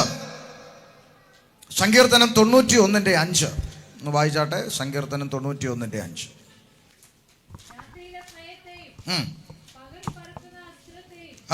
ഇരുട്ടിൽ സഞ്ചരിക്കുന്ന മഹാമാരിയെയും ഉച്ചയ്ക്ക് നശിപ്പിക്കുന്ന സംഹാരത്തെയും നിനക്ക് പേടിപ്പാനില്ല. കണ്ടോ? രാത്രിയിലെ ഭയത്തെയും പിന്നെ പകൽ പറക്കുന്ന അസ്ത്രത്തെയും ഇരുട്ടിൽ സഞ്ചരിക്കുന്ന മഹാമാരിയെ ഉച്ചയ്ക്ക് നശിപ്പിക്കുന്ന സംഹാരത്തെയും നിനക്ക് പേടിപ്പാനില്ല. ജീവിതത്തിൽ കടന്നു വരുന്ന രാത്രിയുടെ അനുഭവങ്ങൾ, ഇരുട്ടിന്റെ അനുഭവങ്ങൾ ഒരു ദൈവവൈതലിനെ സംബന്ധിച്ച് ഭയപ്പെടാനില്ല. എന്തുകൊണ്ട്? ഭക്തൻ പറയും, കൂരിരുൾ താഴ്വരയിൽ കൂടി നടന്നാലും ഞാൻ ഒരു അനർത്ഥവും ഭയപ്പെടുന്നില്ല. കാരണം പറഞ്ഞു, നീ എൻ്റെ കൂടെ. രക്ഷിക്കപ്പെട്ട ഒരു ദൈവവൈതലിന്റെ ഏക പ്രത്യാശ എന്ന് പറയുന്നത്, എൻ്റെ കൂടെ ദൈവമുണ്ട്. എൻ്റെ കൂടെ. പൗലോസ് പറയാണ്, ദുരുപദേശങ്ങൾക്കെതിരെ ആഞ്ഞടിച്ചു. സഭയിൽ കടന്നു വന്ന വിപരീത ഉപദേശങ്ങൾക്കെതിരെ ശക്തമായി പോര് പൗലോസ് നടത്തി. ഉറ്റുനോക്കാൻ നുഴഞ്ഞു വന്ന കള്ള സഹോദരന്മാർക്ക് ഒരു നാഴിക പോലും വഴങ്ങിക്കൊടുക്കാതെ ഒറ്റയാൾ പോരാട്ടം നടത്തിയ പൗലോസ് ഒടുവിൽ എഴുതി വെച്ചത്, എൻ്റെ 1-ാം പ്രതിവാദത്തിൽ ആരും എനിക്ക് തുണ നിന്നില്ല. പക്ഷെ അവിടെ കൊണ്ട് നിരാശപ്പെട്ടില്ല. തൊട്ടടുത്ത വാക്കെന്താ പറഞ്ഞേ? എങ്കിലും കർത്താവ് എനിക്ക് തുണ. ഒരു ദൈവവേദന്റെ പ്രത്യാശ ഈ ഭൂമിയിൽ ഇടത്തും വലത്തും ആരും നിന്നില്ലേലും ഒറ്റയ്ക്ക് നിൽക്കേണ്ടി വന്നാലും ഇന്ന് വിശുദ്ധ പകലിൽ ഇങ്ങനെ പറയാം, ഒറ്റയ്ക്ക് നിൽക്കേണ്ടി വന്നാലും പ്രമാണത്തിന് വേണ്ടിയാണ് നിൽക്കുന്നതെങ്കിൽ ഈ ലോകത്തിൽ ആര് കൂടെ ഇല്ലെങ്കിലും ഇന്ന് രാത്രി ഒരു പ്രോമിസ് തരാം. 4 ISI മാർക്കിട്ട് ഉറപ്പിച്ചു പറയാം, ദൈവം നിന്റെ കൂടെ ഉണ്ടാകും. ദൈവവചനത്തിന് വേണ്ടി നിൽക്കുന്നതിന്റെ പേരിലാണ് ഒരു പ്രതിസന്ധി അനുഭവിക്കുന്നെങ്കിൽ, ഒരു കഷ്ടം അനുഭവിക്കുന്നെങ്കിൽ, ഒരു പ്രതികൂലം അനുഭവിക്കുന്നെങ്കിൽ, ആരൊക്കെ ഈ ഭൂമിയിൽ കൈവിട്ടാലും സ്വന്തം ഭാര്യ യോബിന്റെ നേരെ നോക്കി പറഞ്ഞു, എന്തിനാടോ ഇങ്ങനെ ഭക്തനായിരിക്കുന്ന, പോയി ചത്ത് കളയാൻ പറഞ്ഞപ്പോഴും നീ ഒരു പൊട്ടിയെ പോലെ സംസാരിക്കുന്നു. ദൈവം നന്മ തന്നപ്പോൾ നമ്മൾ ഭയങ്കരമായിട്ട് സന്തോഷിച്ച് അടിച്ചു പൊളിച്ച് ജീവിച്ചു. ഒരു കഷ്ടം വരുമ്പോൾ ദൈവത്തെ നോക്കി പെറുപെറുക്കരുത്, അതും സ്വീകരിക്കരുതോ എന്ന് പറഞ്ഞ ഭക്തന്റെ മനസ്സ് പ്രയാസത്തിലും താഴ്ചയിലും ഉയർച്ചയിലും ദൈവവചനത്തിന് വേണ്ടിയാണ് നിൽക്കുന്നതെന്ന ബോധ്യമുണ്ടെങ്കിൽ ഒറ്റയ്ക്ക് നിന്നോ ദൈവം കൂടെ ഉണ്ടാവും. ഹല്ലേലൂയ. ആരൊക്കെ കൈവിടട്ടെ. ഒരു കാര്യം ദൈവവചനപ്രകാരം, പാസ്റ്ററെ ദൈവവചനപ്രകാരം ഇത് തെറ്റാണ്, ഇത് വചനവിരുദ്ധമാണ്, ഇത് നമ്മൾ ചെയ്യുന്നത് യോഗ്യമല്ല എന്ന് പറഞ്ഞപ്പോൾ സഭ മുഴുവൻ തിരിഞ്ഞിട്ട് ആ പറഞ്ഞയാളെ മഹാഭാവിയാക്കുന്ന ചിത്രമാണ് ഇന്ന് കേരളത്തിലെ പെന്തക്കോസ്ത് സഭകളിൽ കണ്ടുകൊണ്ടിരിക്കുന്നത്. ഒരുത്തൻ തെറ്റാന്ന് പറഞ്ഞാൽ ആ പറയുന്നവൻ പിന്നെ മഹാഭാവിയായി, അവൻ കൊള്ളരുതാത്തവനായി, അവൻ ഒറ്റപ്പെട്ടവനായി, അവനെ പിന്നെ വേണ്ട. പക്ഷെ ഒരു കാര്യം മനസ്സിലാക്കിക്കോണം, ഞാൻ എൻ്റെ ദൈവത്തിന് വേണ്ടിയാ സംസാരിച്ചത് എന്ന ബോധ്യം ഹൃദയത്തിൻ്റെ അകത്തുണ്ടെങ്കിൽ ആരൊക്കെ കൈവിട്ടെന്ന് പറഞ്ഞാലും സ്വർഗത്തിലെ ദൈവം ഒറ്റപ്പെട്ടവന്റെ കൂടെ നിൽക്കും. ഒരു ദൈവദാസൻ, ഒരു അനുഭവം പറയാം. ഒരു ദൈവദാസൻ ഒരു നാട്ടിൽ, ഒരു പാവപ്പെട്ട, വലിയ ഡിഗ്രി ഒന്നുമില്ല, വലിയ വിദ്യാഭ്യാസമൊന്നുമില്ല, ടി വിയിലും ഫ്ലെക്സിലൊന്നുമില്ല, പാവപ്പെട്ടവൻ വന്നൊരു വീട് വാടകയ്ക്കെടുത്ത് സഭ തുടങ്ങി. പ്രാർത്ഥിച്ചു. ദൈവം വലിയ കാര്യങ്ങൾ അവിടെ ചെയ്യാൻ തുടങ്ങി. അവിടെ ആത്മാക്കൾ വന്നു, അനേക വിശ്വാസികൾ വന്നു കയറി. വിശ്വാസികളൊക്കെ വന്നു, സഭയുടെ ലെവല് മാറി, അത്യാവശ്യം നല്ല നിലയിലായി.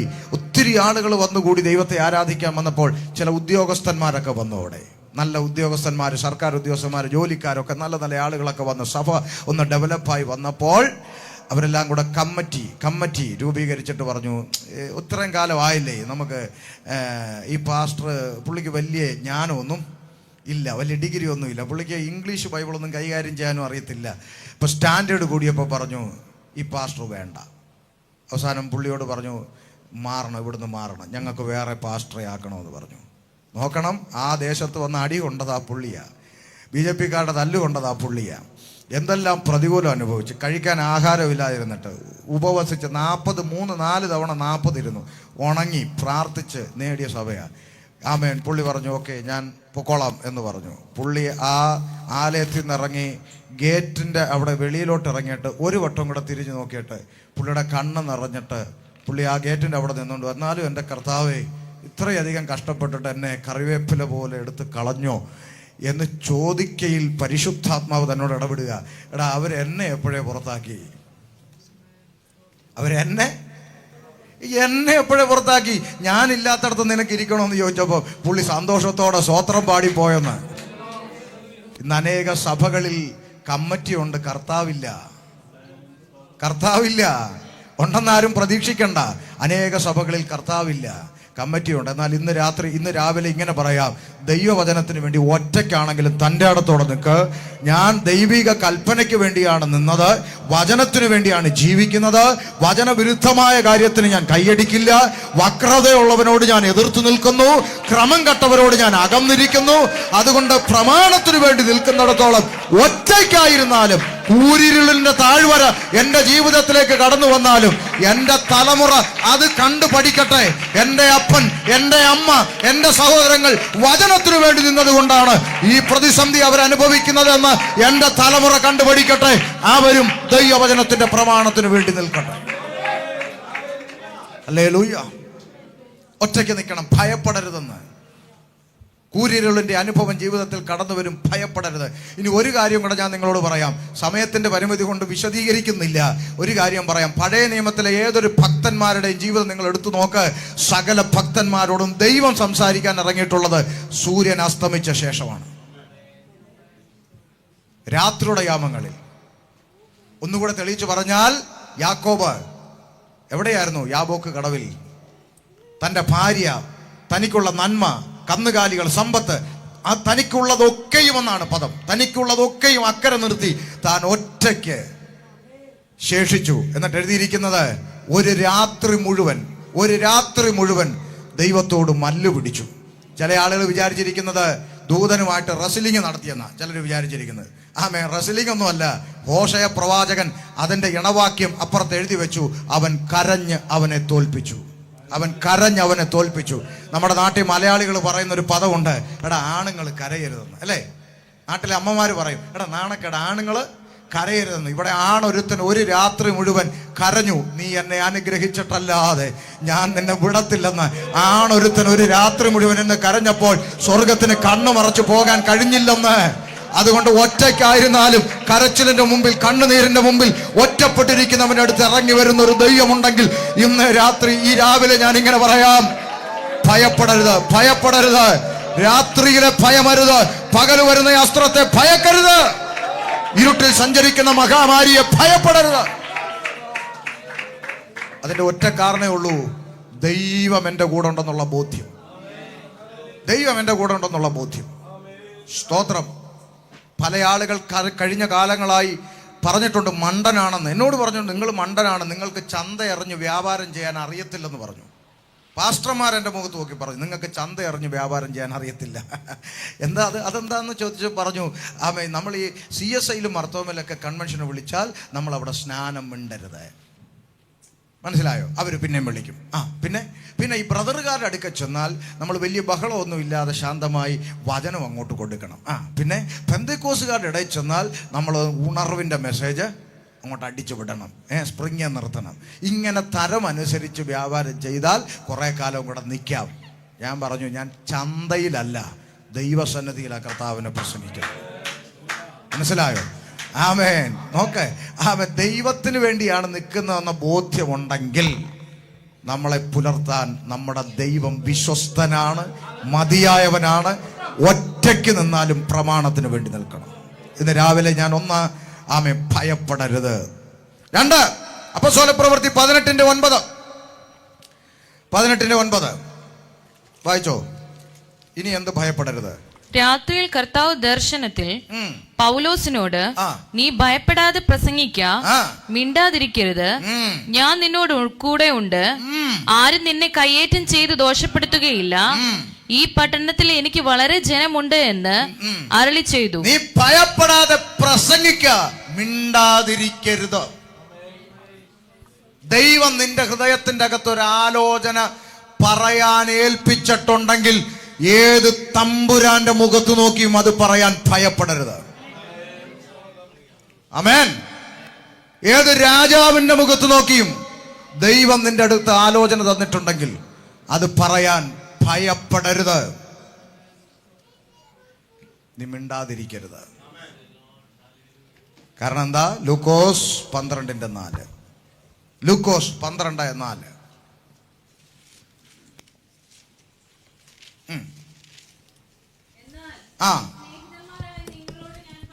കർത്താവ് പറയാ, എന്താ? ദേഹത്തെ കൊന്നിട്ട് പിന്നെ അധികമായി ഒന്നും ചെയ്യാൻ കഴിയാത്തവരെ ഭയപ്പെടേണ്ട. നീ പ്രസംഗിക്കാൻ ഭയപ്പെടണ്ട. എന്താ?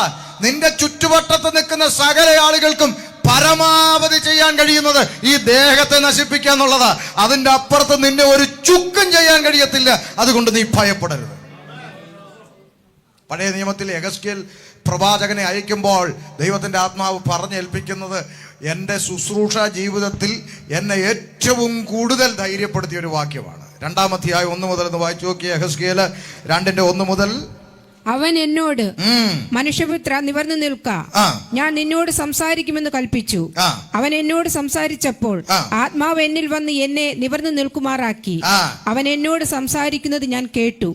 അവൻ എന്നോട് അരുളി ചെയ്തത്, കേട്ടോ മനുഷ്യപുത്ര, എന്നോട് മത്സരിച്ചിരിക്കുന്ന മത്സരികളായ ഇസ്രായേൽ മക്കളുടെ അടുക്കൽ ഞാൻ നിന്നെ അയക്കുന്നു. അവരും അവരുടെ പിതാക്കന്മാരും ഇന്ന് വരെ എന്നോട് അതിക്രമം ചെയ്തിരിക്കുന്നു. അടുത്തത്, മക്കളോ ധാർഷ്ട്യവും ദുശാഠ്യമുള്ളവരത്രേ, അവരുടെ അടുക്കലാണ് ഞാൻ നിന്നെ അയക്കുന്നത്. യഹോവയായ കർത്താവ് ഇപ്രകാരം അരുളി ചെയ്യുന്നെന്ന് നീ അവരോട് പറയണം. അടുത്തത്, കേട്ടാലും കേൾക്കാഞ്ഞാലും അവർ മത്സരഗൃഹമല്ലോ. അടുത്ത വാക്ക്, തങ്ങളുടെ ഇടയിൽ ഒരു പ്രവാചകൻ ഉണ്ടായിരുന്നു എന്ന് അവർ അറിയണം. ആ ജനത്തിന്റെ ഇടയിൽ ഒരു പ്രവാചകൻ ഉണ്ടായിരുന്നു എന്നവർ അറിയണം.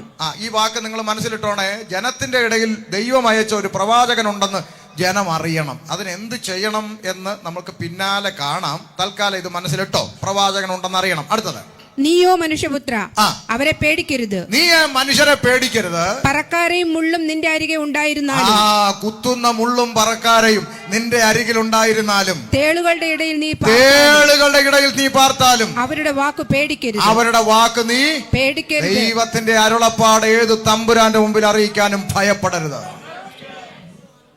അടുത്തത്, അവർ മത്സരഗ്രഹമല്ലോ. നീ അവരുടെ വാക്ക് പേടിക്കരുത്. പിന്നെയും പറയുന്നു, നീ അവരുടെ വാക്ക് പേടിക്കരുത്. അവരുടെ നോട്ടം കണ്ട് ഭ്രമിക്കുകയും അരുത്.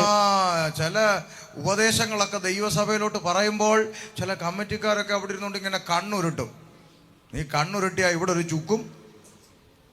അവരുടെ നോട്ടം കണ്ട് ഭ്രമിക്കരുത്. ഇതൊക്കെ എന്നെ ശുശ്രൂഷയിൽ ഇറക്കിയപ്പം ബലപ്പെടുത്തിയ വചനമാണ്.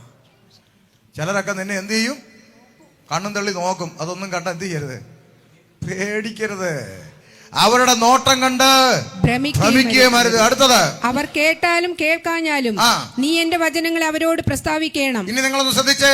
തങ്ങളുടെ ഇടയിൽ ഒരു പ്രവാചകൻ ഉണ്ടായിരുന്നു എന്ന് അവർ അറിയേണ്ടതിന് നീ എന്റെ വചനങ്ങളെ അവരോട് പ്രസ്താവിക്കണം. അപ്പോൾ ആരാ പ്രവാചകൻ? ദൈവത്തിന്റെ അരുളപ്പാട് ജനത്തോട് അറിയിക്കുന്നവനാണ് ദൈവവചനപ്രകാരം പ്രവാചകൻ. കണക്റ്റായോ?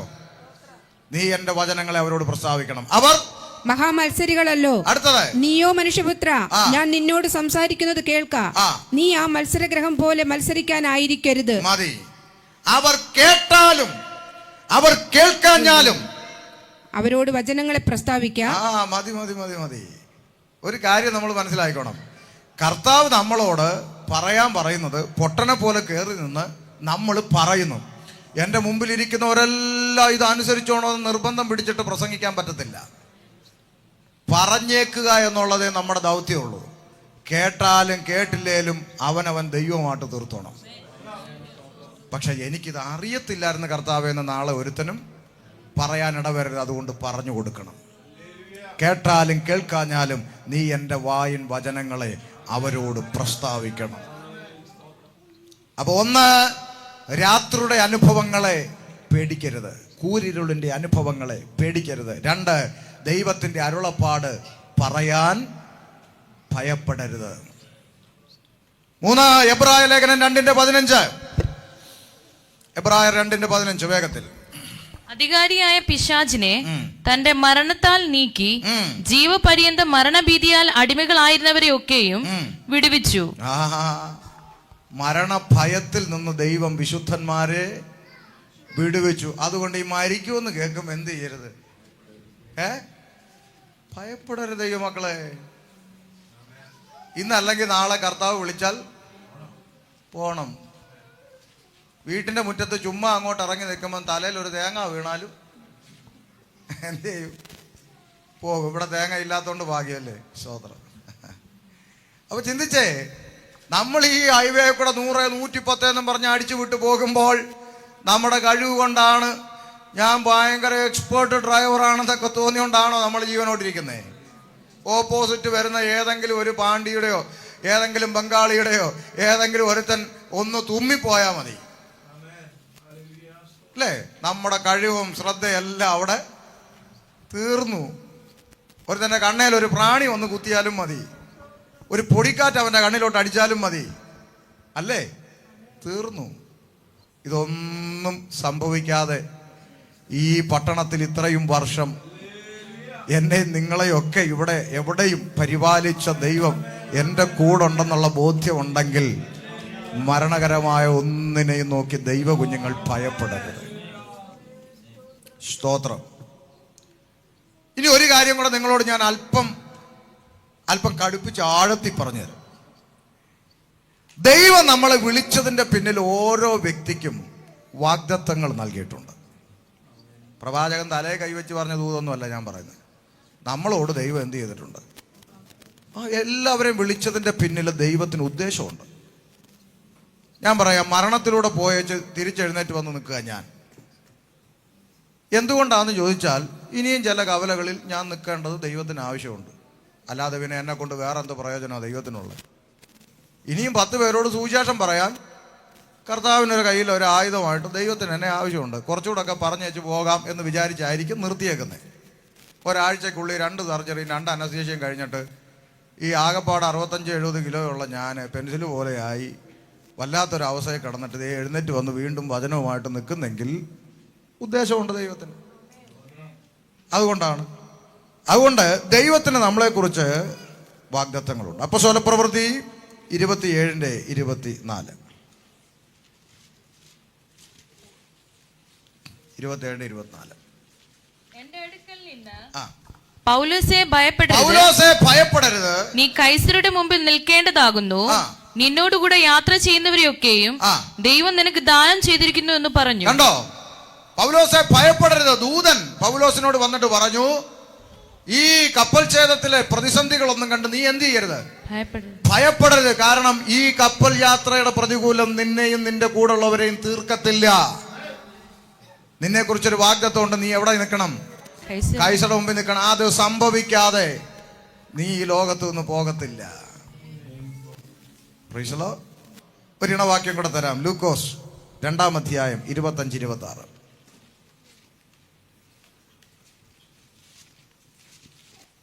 യെരുശലേമിൽ ശിമോൻ എന്നു പേരുള്ള ഒരു മനുഷ്യൻ ഉണ്ടായിരുന്നു. ഈ മനുഷ്യൻ നീതിമാനും ഇസ്രായേലിന്റെ ആശ്വാസത്തിനായി കാത്തിരിക്കുന്നവനുമായിരുന്നു. അടുത്തത് പരിശുദ്ധാത്മാവ് അവന്റെ മേൽ ഉണ്ടായിരുന്നു. അടുത്തത് കർത്താവിന്റെ ക്രിസ്തുവിനെ കാണും മുമ്പേ മരണം കാണുകയില്ല എന്ന് പരിശുദ്ധാത്മാവിനാൽ അവന് അരുളപ്പാട് ഉണ്ടായിരുന്നു. ചത്തോന്ന് എന്നെ പ്രായമായില്ലയോ? പ്രായമായി പിന്നെ എന്നാ ചാകാത്ത? പറ, എന്നാ ചാകാത്ത? എന്നാ പ്രായമാകത്തോണ്ടാണോ ചാവാത്ത പുള്ളി? അല്ല പിന്നെന്താ? കർത്താവിന്റെ ക്രിസ്തുവിനെ കാണും മുമ്പേ മരിക്കത്തില്ലെന്ന് വാഗ്ദത്തം ഉണ്ടായിരുന്നു. ഇന്ന് രാവിലെ ഞാൻ ഇങ്ങനെ പറയാം, ദൈവം നിന്നോട് ഒരു വാഗ്ദത്തം പറഞ്ഞിട്ടുണ്ടെങ്കിൽ, ദൈവം നിന്നോട് വിളിച്ചതിന്റെ ഉദ്ദേശം വെളിപ്പെടുത്തിയിട്ടുണ്ടെങ്കിൽ, നിന്നെ കൊണ്ട് ദൈവത്തിന് ഒരു കാര്യം ചെയ്യിക്കാനുണ്ടെങ്കിൽ, ഞാൻ എൻ്റെ നാട്ടുഭാഷയിൽ ഇങ്ങനെ പറയാം, ദൈവം നിന്നോട് പറഞ്ഞ വാഗ്ദത്തങ്ങൾ നിവർത്തിയാകാതെ നിന്റെ തലയെ കൂടെ ലോറി കയറിയാലും നീ ചാകത്തില്ലെന്ന ദൈവവചനത്തിന്റെ ഉറപ്പിൽ നിന്നുകൊണ്ട് ഇന്ന് രാവിലെ വിളിച്ചു പറയാനിടയാണ്. സ്തോത്രം. ഉറപ്പിച്ചോണം. എന്തെല്ലാം പ്രതിസന്ധികൾ വരട്ടെ, എന്നോട് ദൈവം ഇടപെട്ട വാഗ്ദത്തം, എന്നെ വിളിച്ചതിന്റെ പിന്നിലുള്ള ദൈവിക ഉദ്ദേശം അത് നിവർത്തിക്കാതെ എൻ്റെ തലയെ കൂടെ പാണ്ടിലോറ് കയറിയാലും ഞാൻ ചാകത്തിലിട എന്നുള്ള ധൈര്യം നമ്മുടെ ഹൃദയത്തിനകത്ത് ഭരിക്കണം.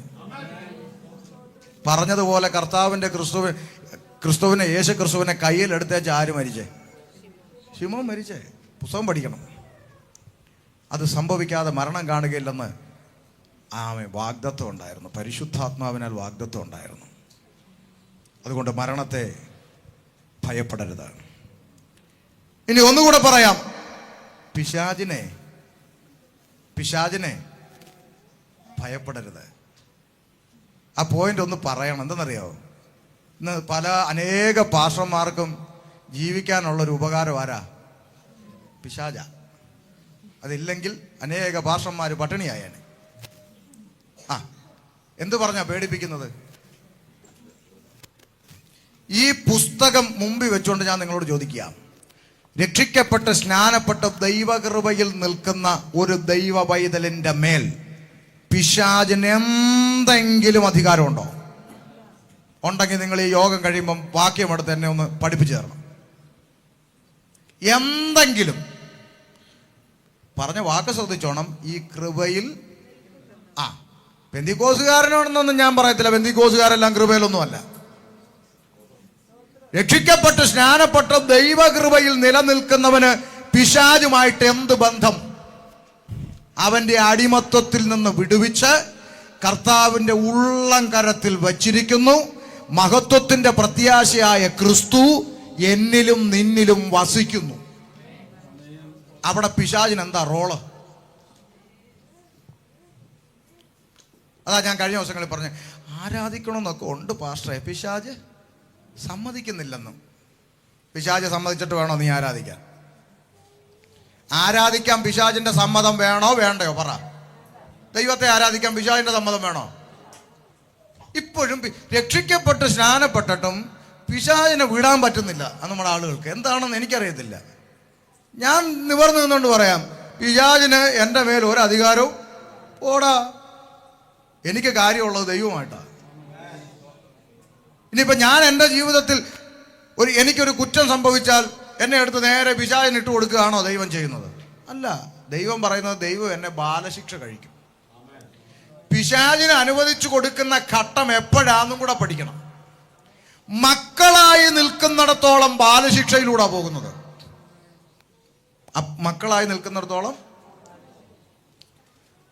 ഞാൻ ഇവിടെ കയറി വരുമ്പോൾ കാണുന്ന കാഴ്ച ഉദാഹരണമാണ്. പാസ്റ്റർ മോളെ വടിയെടുത്ത് ചൂരലെടുത്ത് അടിക്കുക. എന്നാ പാസ്റ്റർ കൊച്ചിനെ അടിക്കുന്നതെന്ന് ചോദിച്ചു. അവൾ കുരുത്തക്കേട് കണ്ടില്ലേ, അവൾ 1000 രൂപ വിലയുള്ള ഗ്ലാസ് അവൾ ടേബിളിൻ്റെ ഗ്ലാസ് നിലത്തിട്ട് പൊട്ടിച്ച് പാസ്റ്ററെ അടിക്കാതിരിക്കാൻ പറ്റുമെന്നും പറഞ്ഞ് അടിക്കുക. അപ്പം ഞാൻ ഉടനെ പറഞ്ഞു, എനിക്ക് ദാഹിക്കുന്ന കുറച്ച് വെള്ളം എടുത്തുള്ളൂ. ഉടനെ പാസ്റ്റർ വടി അവിടെ ഇട്ടേച്ച് നിന്നെ കാണിച്ചു തരാടി എന്ന് പറഞ്ഞ് നേരെ അടുക്കളയിലോട്ട് കുപ്പി വെള്ളം എടുക്കാൻ പോയി. എന്തായാലും പുള്ളി അടിച്ചുകൊണ്ടിരുന്നതാണല്ലോ. അതുകൊണ്ട് ഞാൻ ആ ചൂരൽ അങ്ങോട്ട് എടുത്ത് അതിൻ്റെ ബാക്കി അങ്ങോട്ട് അടിക്കാൻ തുടങ്ങി. എടീ പൊട്ടിക്കോടി ഞാൻ അടിക്കുക. ഇത് കണ്ടോണ്ട് കുപ്പിയും വെള്ളമായിട്ട് ഇറങ്ങി വരുന്ന അപ്പൻ, കൊച്ചിൻ്റെ അപ്പൻ, കുടുക്ക് ഭാഷ അവളെ മണ്ടക്കിട്ടെന്ന് പറയോ അതോ കുപ്പി എടുത്ത് എൻ്റെ മണ്ടക്കിട്ട് അടിക്കോ? പറ നിങ്ങൾ പറ.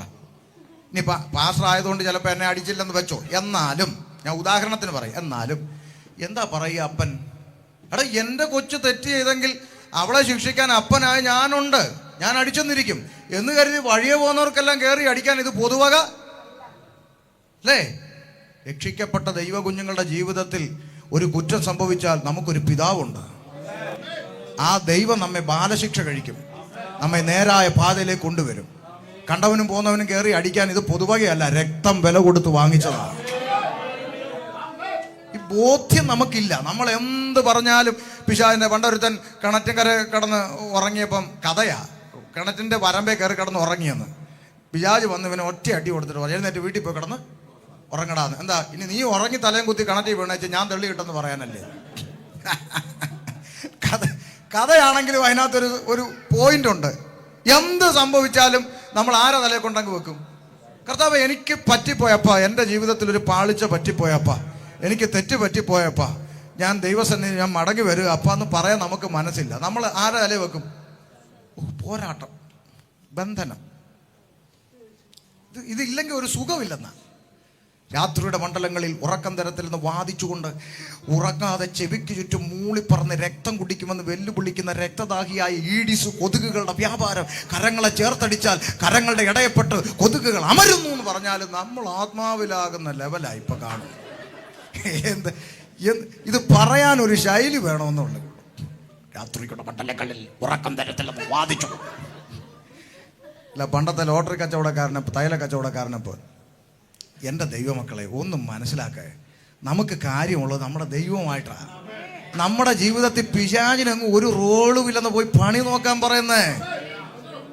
നമ്മുടെ ജീവിതത്തിൽ പിശാചിന് ഒരു റോളും ഇല്ലെന്ന്, അവന്റെ കയ്യിൽ നിന്ന് വിലക്ക് മേടിച്ചെന്ന്, മക്കളും അവകാശികളുമാക്കി തീർത്തെന്ന്. ഇത്ര വലിയ അപ്പൻ നമ്മുടെ അപ്പൻ. ആ അപ്പന്റെ കണ്ണ് ചിമ്മുന്നില്ല, മയങ്ങുന്നില്ല, ഉറങ്ങുന്നില്ല. അവൻ നമുക്ക് പരിപാലകനായിട്ടിരിക്കുമ്പോൾ ആ കണ്ണു വെട്ടിച്ചിട്ട് ഏത് പിശാച് നമ്മളെ എന്ത് ചെയ്യുമെന്നാണ് ഈ പറയുന്നത്? പിശാചിനെ ഭയപ്പെടരുത്. വാക്യമുണ്ടോ ഭാഷേ? യാക്കോബിന്റെ ലേഖനം 4:7. യാക്കോബിന്റെ ലേഖനം 4:7. ആകയാൽ നിങ്ങൾ ദൈവത്തിന് കീഴടങ്ങുവീൻ, പിശാചിനോട് എതിർത്ത് നിൽപ്പീൻ, എന്നാൽ അവൻ നിങ്ങളെ വിട്ട് ഓടി.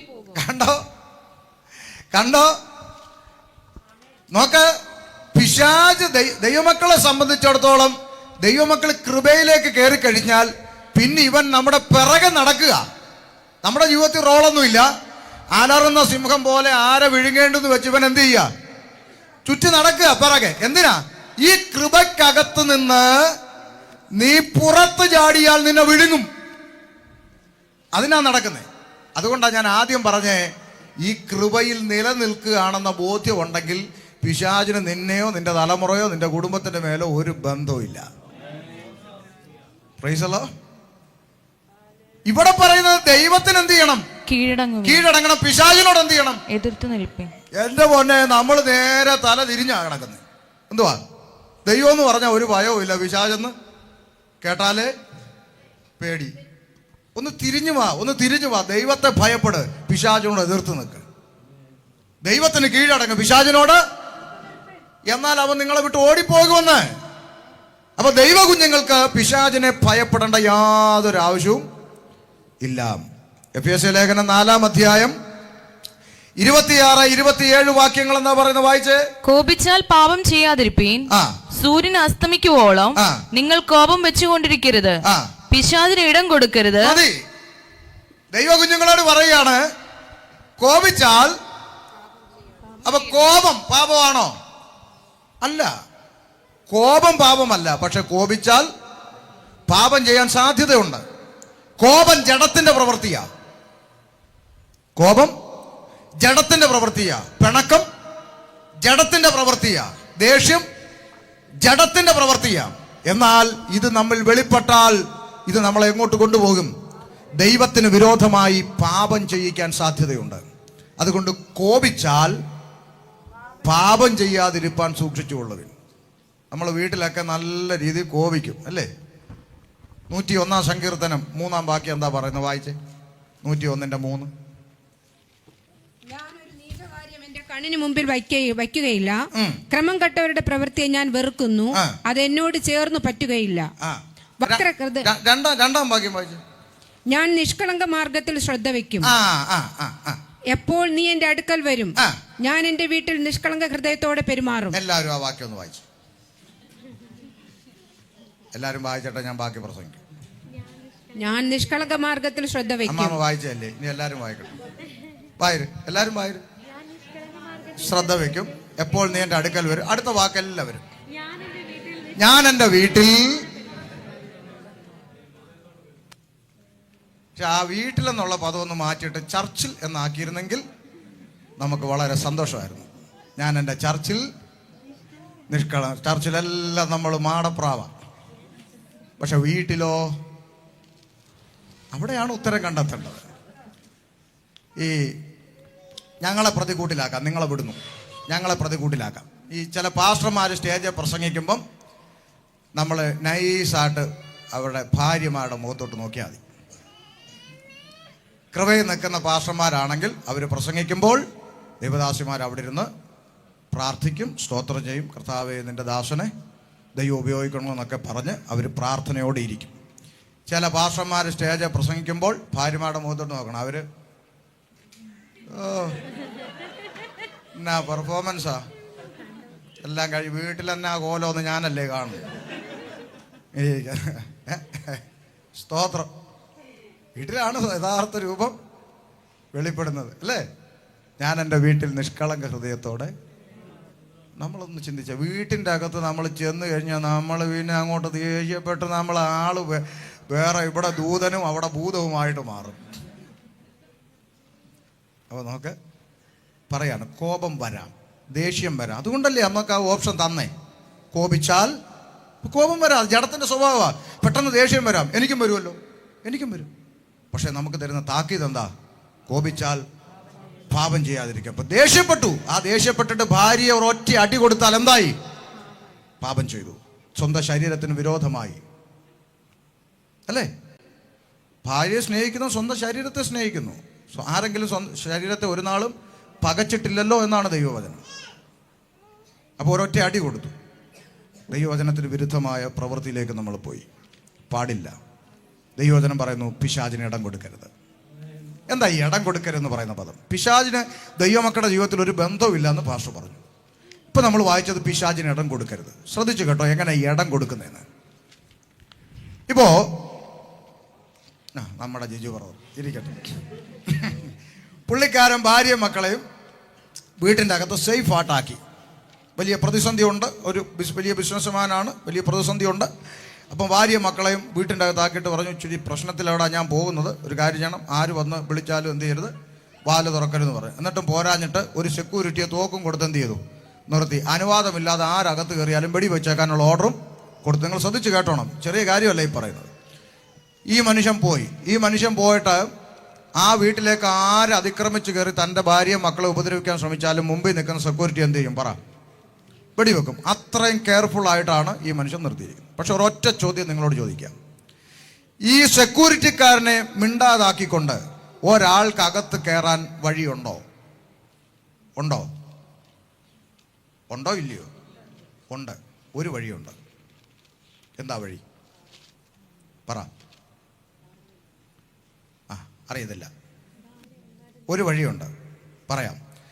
അകത്തുള്ള ആള് വാതിൽ തുറന്നിട്ട് വന്നാട്ടെ എന്ന് പറഞ്ഞാൽ സെക്യൂരിറ്റി പടി വെക്കുമോ? പറ. അകത്തുള്ള ആള് കതക് തുറന്നിട്ട് എന്തുകൊണ്ട് വാ കയറി വാ എന്ന് പറഞ്ഞാൽ സെക്യൂരിറ്റി പടി വെക്കുമോ? ഇല്ല. രക്ഷിക്കപ്പെട്ട ഓരോ വ്യക്തിയെക്കുറിച്ചും ബൈബിൾ പറയുന്നു, ഒന്ന്, നിങ്ങളിൽ ഈ ചെറിയവന് ഇടർച്ച വരാതിരിപ്പാൻ സൂക്ഷിച്ചുകൊള്ളു. എന്നിട്ട് കർത്താവ് പറഞ്ഞ വാക്ക് ശ്രദ്ധിച്ചോണം. നിങ്ങളിൽ ഈ ചെറിയവരിൽ ഒരുത്തന് ഇടർച്ച വരുത്തരുത്, കാരണം അവരുടെ ദൂതൻ സ്വർഗത്തിൽ പിതാവിൻ്റെ മുഖം എപ്പോഴും കാണുന്നു. മനസ്സിലായോ? രക്ഷിക്കപ്പെട്ട ഓരോ വ്യക്തിക്ക് വേണ്ടിയും ദൈവം ആരെ ആക്കി വെച്ചിരിക്കുന്നു? ദൂതനെ ആക്കി വെച്ചിരിക്കുന്നു. ഇണവാക്യം എബ്രായ ലേഖനത്തിൽ പറയുന്നു, ആമേൻ, ദൂതന്മാരെ കുറിച്ചോ അവർ രക്ഷിക്കപ്പെടുന്നവരെ സേവിക്കുവാനുള്ള സേവകാത്മാക്കളല്ലയോ. അപ്പൊ രണ്ട് വേദഭാഗങ്ങളും പറയുന്നു, രക്ഷിക്കപ്പെട്ട ദൈവമക്കൾക്ക് വേണ്ടി ദൈവം ഒരു ദൂതനെ ആക്കി വെച്ചിരിക്കുന്നു.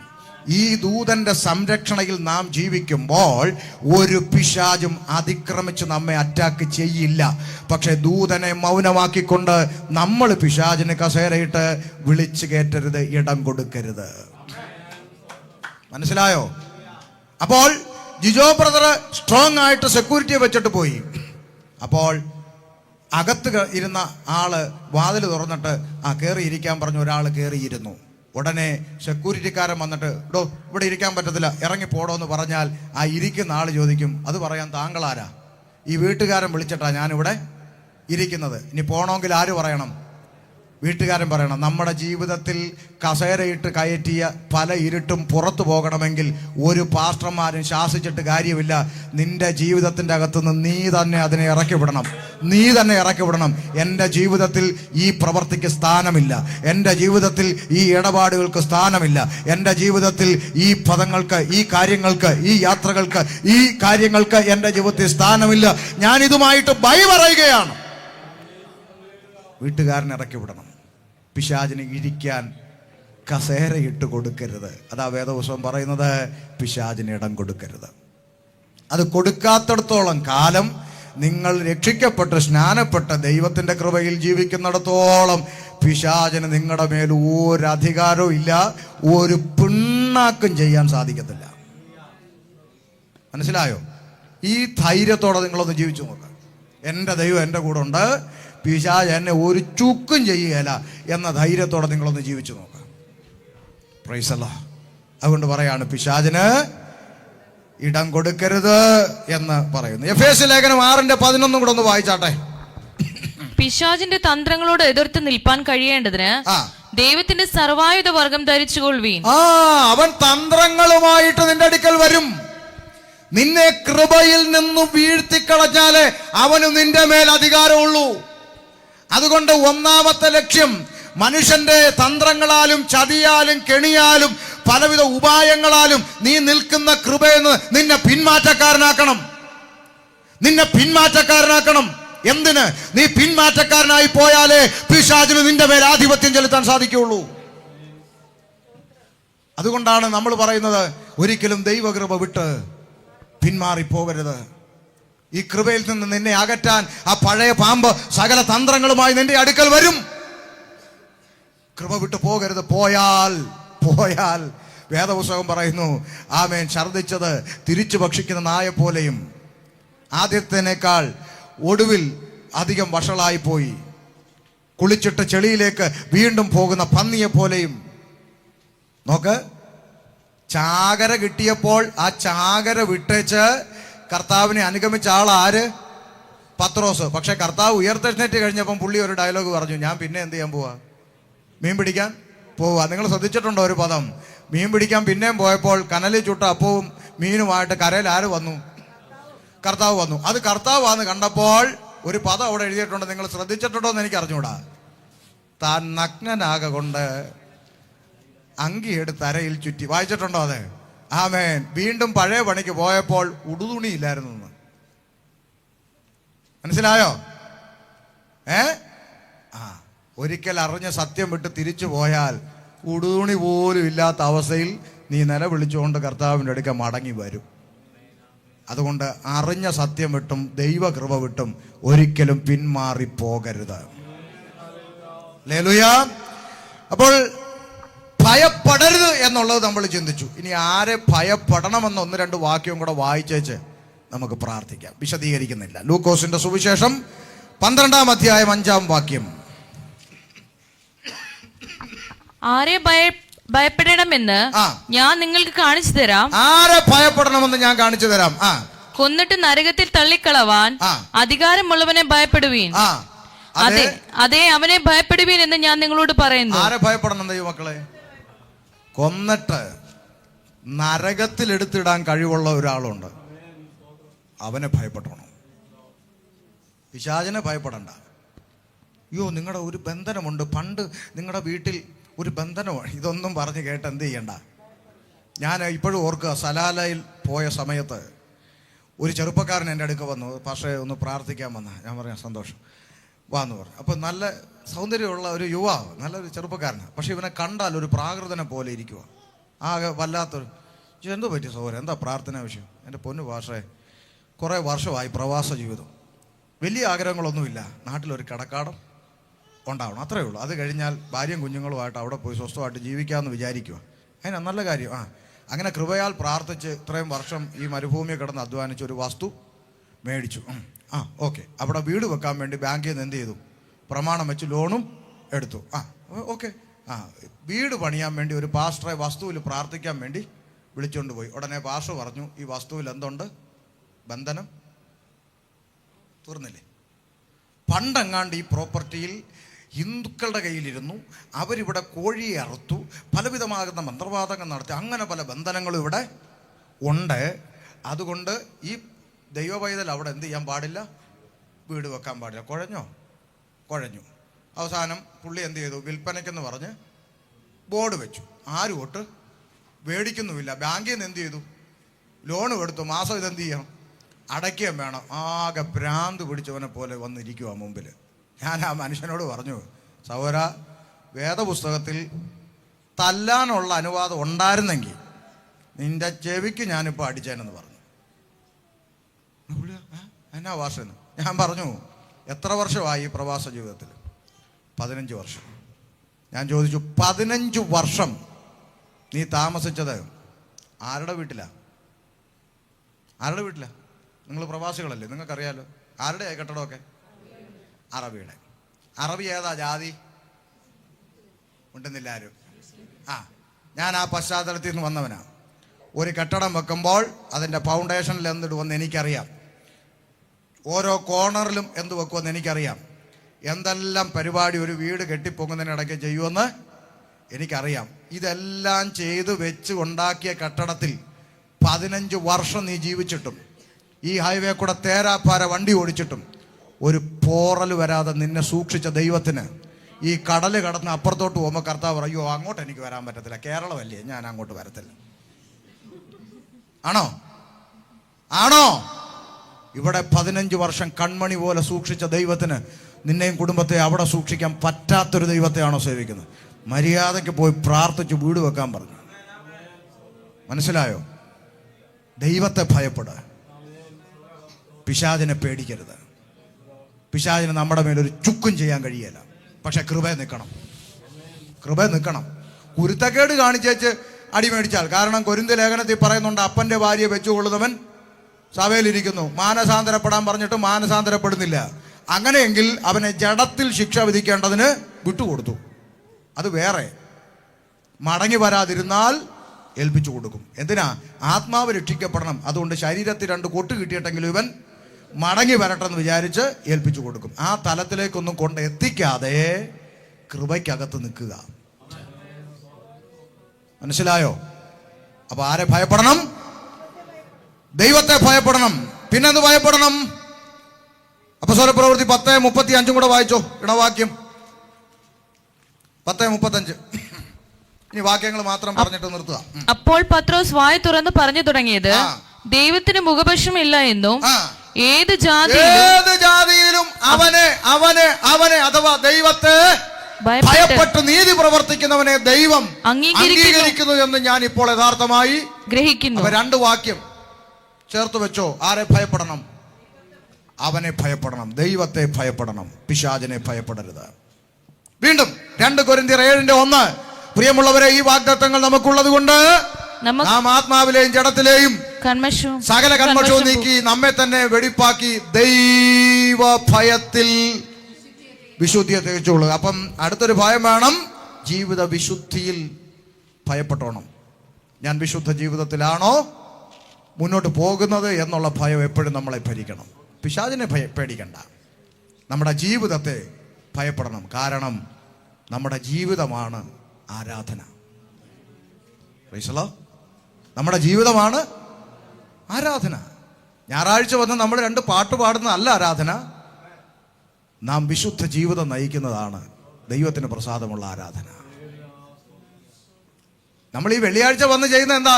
കഴിഞ്ഞ ഒരാഴ്ചക്കാലം കർത്താവ് നമ്മളെ നടത്തിയതിനും സൂക്ഷിച്ചതിനും പരിപാലിച്ചതിനും പോറ്റിപ്പുലർത്തിയതിനും ഒക്കെ ദൈവത്തിന് നന്ദി കൊടുക്കുക എന്നുള്ള കർത്തവ്യത്തിനാണ് നാം ഇവിടെ വന്നിരിക്കുന്നത്. അവിടെ കൊണ്ട് ആരാധന, ഈ കതക് തുറന്ന് വെളിയിൽ ഇറങ്ങുമ്പോൾ ആരാധന തീരുകയല്ല, ഈ ഭൂമിയിൽ നിന്ന് മാറ്റപ്പെടുന്നവരെ വിശുദ്ധ ജീവിതം നയിക്കുന്നതാണ് ദൈവത്തിന് പ്രസാദമുള്ള ആരാധന. അതുകൊണ്ട് വിശുദ്ധിയെക്കുറിച്ച് ഭയപ്പെട്ടോണം. 2 കൊരിന്ത്യർ 12:20-21. അടുത്തൊരു ഭയം വേണം. എന്താ? 2 കൊരിന്ത്യർ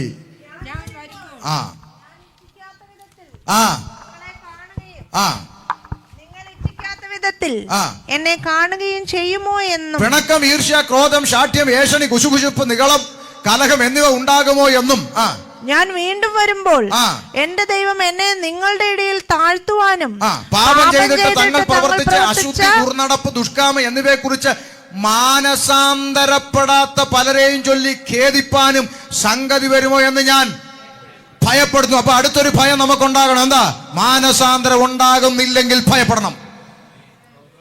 നമ്മുടെ ജീവിതത്തിൽ സംഭവിച്ചു പോകുന്ന തെറ്റുകൾക്കും കുറ്റങ്ങൾക്കും ബലഹീനതകൾക്കും തക്കവണ്ണം ഒരു മാനസാന്തര അനുഭവത്തിലേക്ക് നാം വന്നിട്ടില്ലെങ്കിൽ ഭയപ്പെടണം. പിശാചിനെ പേടിക്കണ്ട. മാനസാന്തരപ്പെട്ടിട്ടുണ്ടോ? കഴിഞ്ഞ കാലങ്ങളിൽ ജീവിതത്തിൽ വന്നുപോയ വിഷയങ്ങളിൽ ദൈവസന്നിധിയിൽ ക്രമീകരണം പ്രാപിച്ചിട്ടുണ്ടോ? ഏറ്റു പറഞ്ഞിട്ടുണ്ടോ? നമ്മൾ ഈ വേദപുസ്തകത്തിൽ സങ്കീർത്തനത്തിൽ ഒരു വാക്യമുണ്ട്, ലംഘനം മറച്ചു വെക്കുന്നവന് ശുഭം വരികയില്ല. അടുത്ത വാക്ക്, ഏറ്റു പറയുന്നവന് കരുണ ലഭിക്കും എന്നാണോ? ഏറ്റു പറയുന്നവന് കരുണ ലഭിക്കും, അങ്ങനാണോ? അല്ലല്ല. ഏറ്റു പറഞ്ഞ് ഉപേക്ഷിക്കുന്നവൻ എന്ത് ലഭിക്കും? നമ്മളെല്ലാ ആഴ്ചയിലും എന്ത് പറയും? ഏറ്റു പറയും. പക്ഷേ ഉപേക്ഷിച്ചിട്ടുണ്ടോ? ക്വസ്റ്റ്യൻ അവിടെ. യോ കർത്താവേ, ഞാൻ ലവനുമായിട്ട് ചാറ്റ് ചെയ്തത് തെറ്റായിപ്പോയി, ലവളുമായിട്ട് ചാറ്റ് ചെയ്തത് തെറ്റായിപ്പോയി, എൻ്റെ അറിവില്ലായ്മയായി കണ്ട് എന്നോട് ക്ഷമിക്കണം. വെള്ളിയാഴ്ച വന്ന് ഏറ്റു പറഞ്ഞിട്ട് ശനിയാഴ്ച വീണ്ടും ഉപേക്ഷിച്ചോ? ഇല്ല. ഭയപ്പെടണം. മാനസാന്തരം ശരിയായി നടക്കുന്നില്ലെങ്കിൽ ഭയപ്പെടണം. പിശാചിനെ പേടിക്കണ്ട.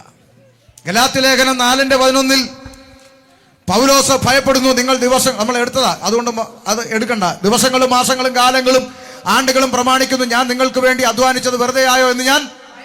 വീണ്ടും ഒരു ഭയം. എന്താ ഭയം? അനാചാരങ്ങളെ വിട്ടിട്ടില്ലെങ്കിൽ ഭയപ്പെടണം. പണ്ട് അറിവില്ലായ്മയുടെ കാലത്ത് ചെയ്തു വന്ന ആചാര അനുഷ്ഠാനങ്ങൾ, അനാചാരങ്ങളൊക്കെ ജീവിതത്തിൽ എവിടെങ്കിലും ശേഷിക്കുന്നെങ്കിൽ, ഒരു വീട് വെക്കണമെന്ന് പറയുമ്പോൾ ഉടനെ കന്നിമൂല നോക്കാൻ പോന്നെങ്കിൽ ഭയപ്പെടണം. അതൊക്കെ പഴയതായിരുന്നു. പഴയത് വിട്ടിട്ടില്ലെങ്കിൽ ഭയപ്പെടണം. എബ്രായ ലേഖനം 4:1 വായിച്ച് പുസ്തകം അടയ്ക്കാം. എബ്രായ ലേഖനം 4:1.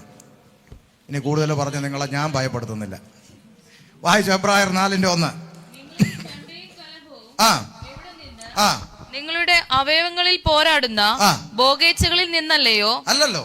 4:1. അവന്റെ സ്വസ്ഥതയിൽ പ്രവേശിപ്പാനുള്ള വാഗ്ദത്തം ശേഷിച്ചിരിക്കയാൽ, അവന്റെ സ്വസ്ഥതയിൽ, നിത്യതയിൽ പ്രവേശിപ്പാനുള്ള വാഗ്ദത്തം ശേഷിച്ചിരിക്കയാൽ നിങ്ങളിൽ ആർക്കെങ്കിലും അത് ലഭിക്കാതെ പോയി എന്ന് വരാതിരിക്കാൻ നാം ഭയപ്പെടുക. എന്തിനു ഭയപ്പെടണം? നിത്യതയെ കുറിച്ചോർത്ത്. അത് കിട്ടാതിരിക്കാതെ പോകുമോ ദൈവമേ എന്നോർത്ത് ഭയപ്പെടണം. ആ വാഗ്ദത്തത്തിൽ, ആ സ്വസ്ഥതയിൽ ഞാൻ പ്രവേശിക്കുമോ കർത്താവേ? അതിന് തടസ്സമായി എൻ്റെ ജീവിതത്തിൽ എന്തെങ്കിലും ശേഷിക്കുന്നുണ്ടോ എന്നോർത്ത് ഭയപ്പെടണം. നിത്യതയെക്കുറിച്ച് ഓർത്തൊരു ഭയം ഉണ്ടാകണം. പിശാചിനെ പേടിക്കണ്ട. ഈ കൂട്ടായ്മയിൽ വന്നിട്ട് ഇന്ന് മുതലെങ്കിലും ഞാൻ എൻ്റെ സഹോദരങ്ങളോട് സ്നേഹത്തോടെ പറയാം, ഇനിയെങ്കിലും പിശാചിനെ പേടിക്കല്ലേ. വിട്ടുകളാ. അവൻ്റെ കാര്യം നമ്മുടെ ഇടയിൽ സംസാരിക്കുക പോലും വേണ്ട. അവൻ എന്തിനു കൊള്ളാം, വിട്ടുകളാ. അവനെ നമ്മുടെ ഇടയിൽ വേണ്ട. അവനെക്കുറിച്ചുള്ള സബ്ജക്റ്റ് വേണ്ട, അവനെ വിട്ടുകളാ. ഇതിപ്പോൾ നമ്മുടെയൊക്കെ സഭകളിൽ 1 മണിക്കൂർ പ്രസംഗം എടുത്താൽ അതിൻ്റെ അകത്ത് 40 മിനിറ്റും ആരാ? കർത്താവിനെ പോലും ഇത്രയും പ്രൊജക്റ്റ് ചെയ്യത്തില്ല. പ്രൊജക്റ്റ് ചെയ്യുന്ന മുഴുവൻ ആരെയാ? ഓ, നിന്റെ നന്മയെ മുടക്കി വെച്ചിരിക്കുന്ന പിശാച്. പിന്നെ പിശാച് ഇപ്പോൾ ബാങ്കിൽ കയറി നിന്റെ പൈസയുടെ മേലെ കയറി ഇരിക്കുക, മുടക്കി വെച്ചേക്കാൻ. പിന്നല്ലാതെ പിശാച് നന്മയെ മുടക്കി വെച്ചിരിക്കുന്നു. ഓ, പിശാചിന്റെ അധീനതയിൽ കിടക്കുന്ന ഈ മനുഷ്യർക്ക് മുഴുവൻ കോടിക്കണക്കിന് കിടക്കുക.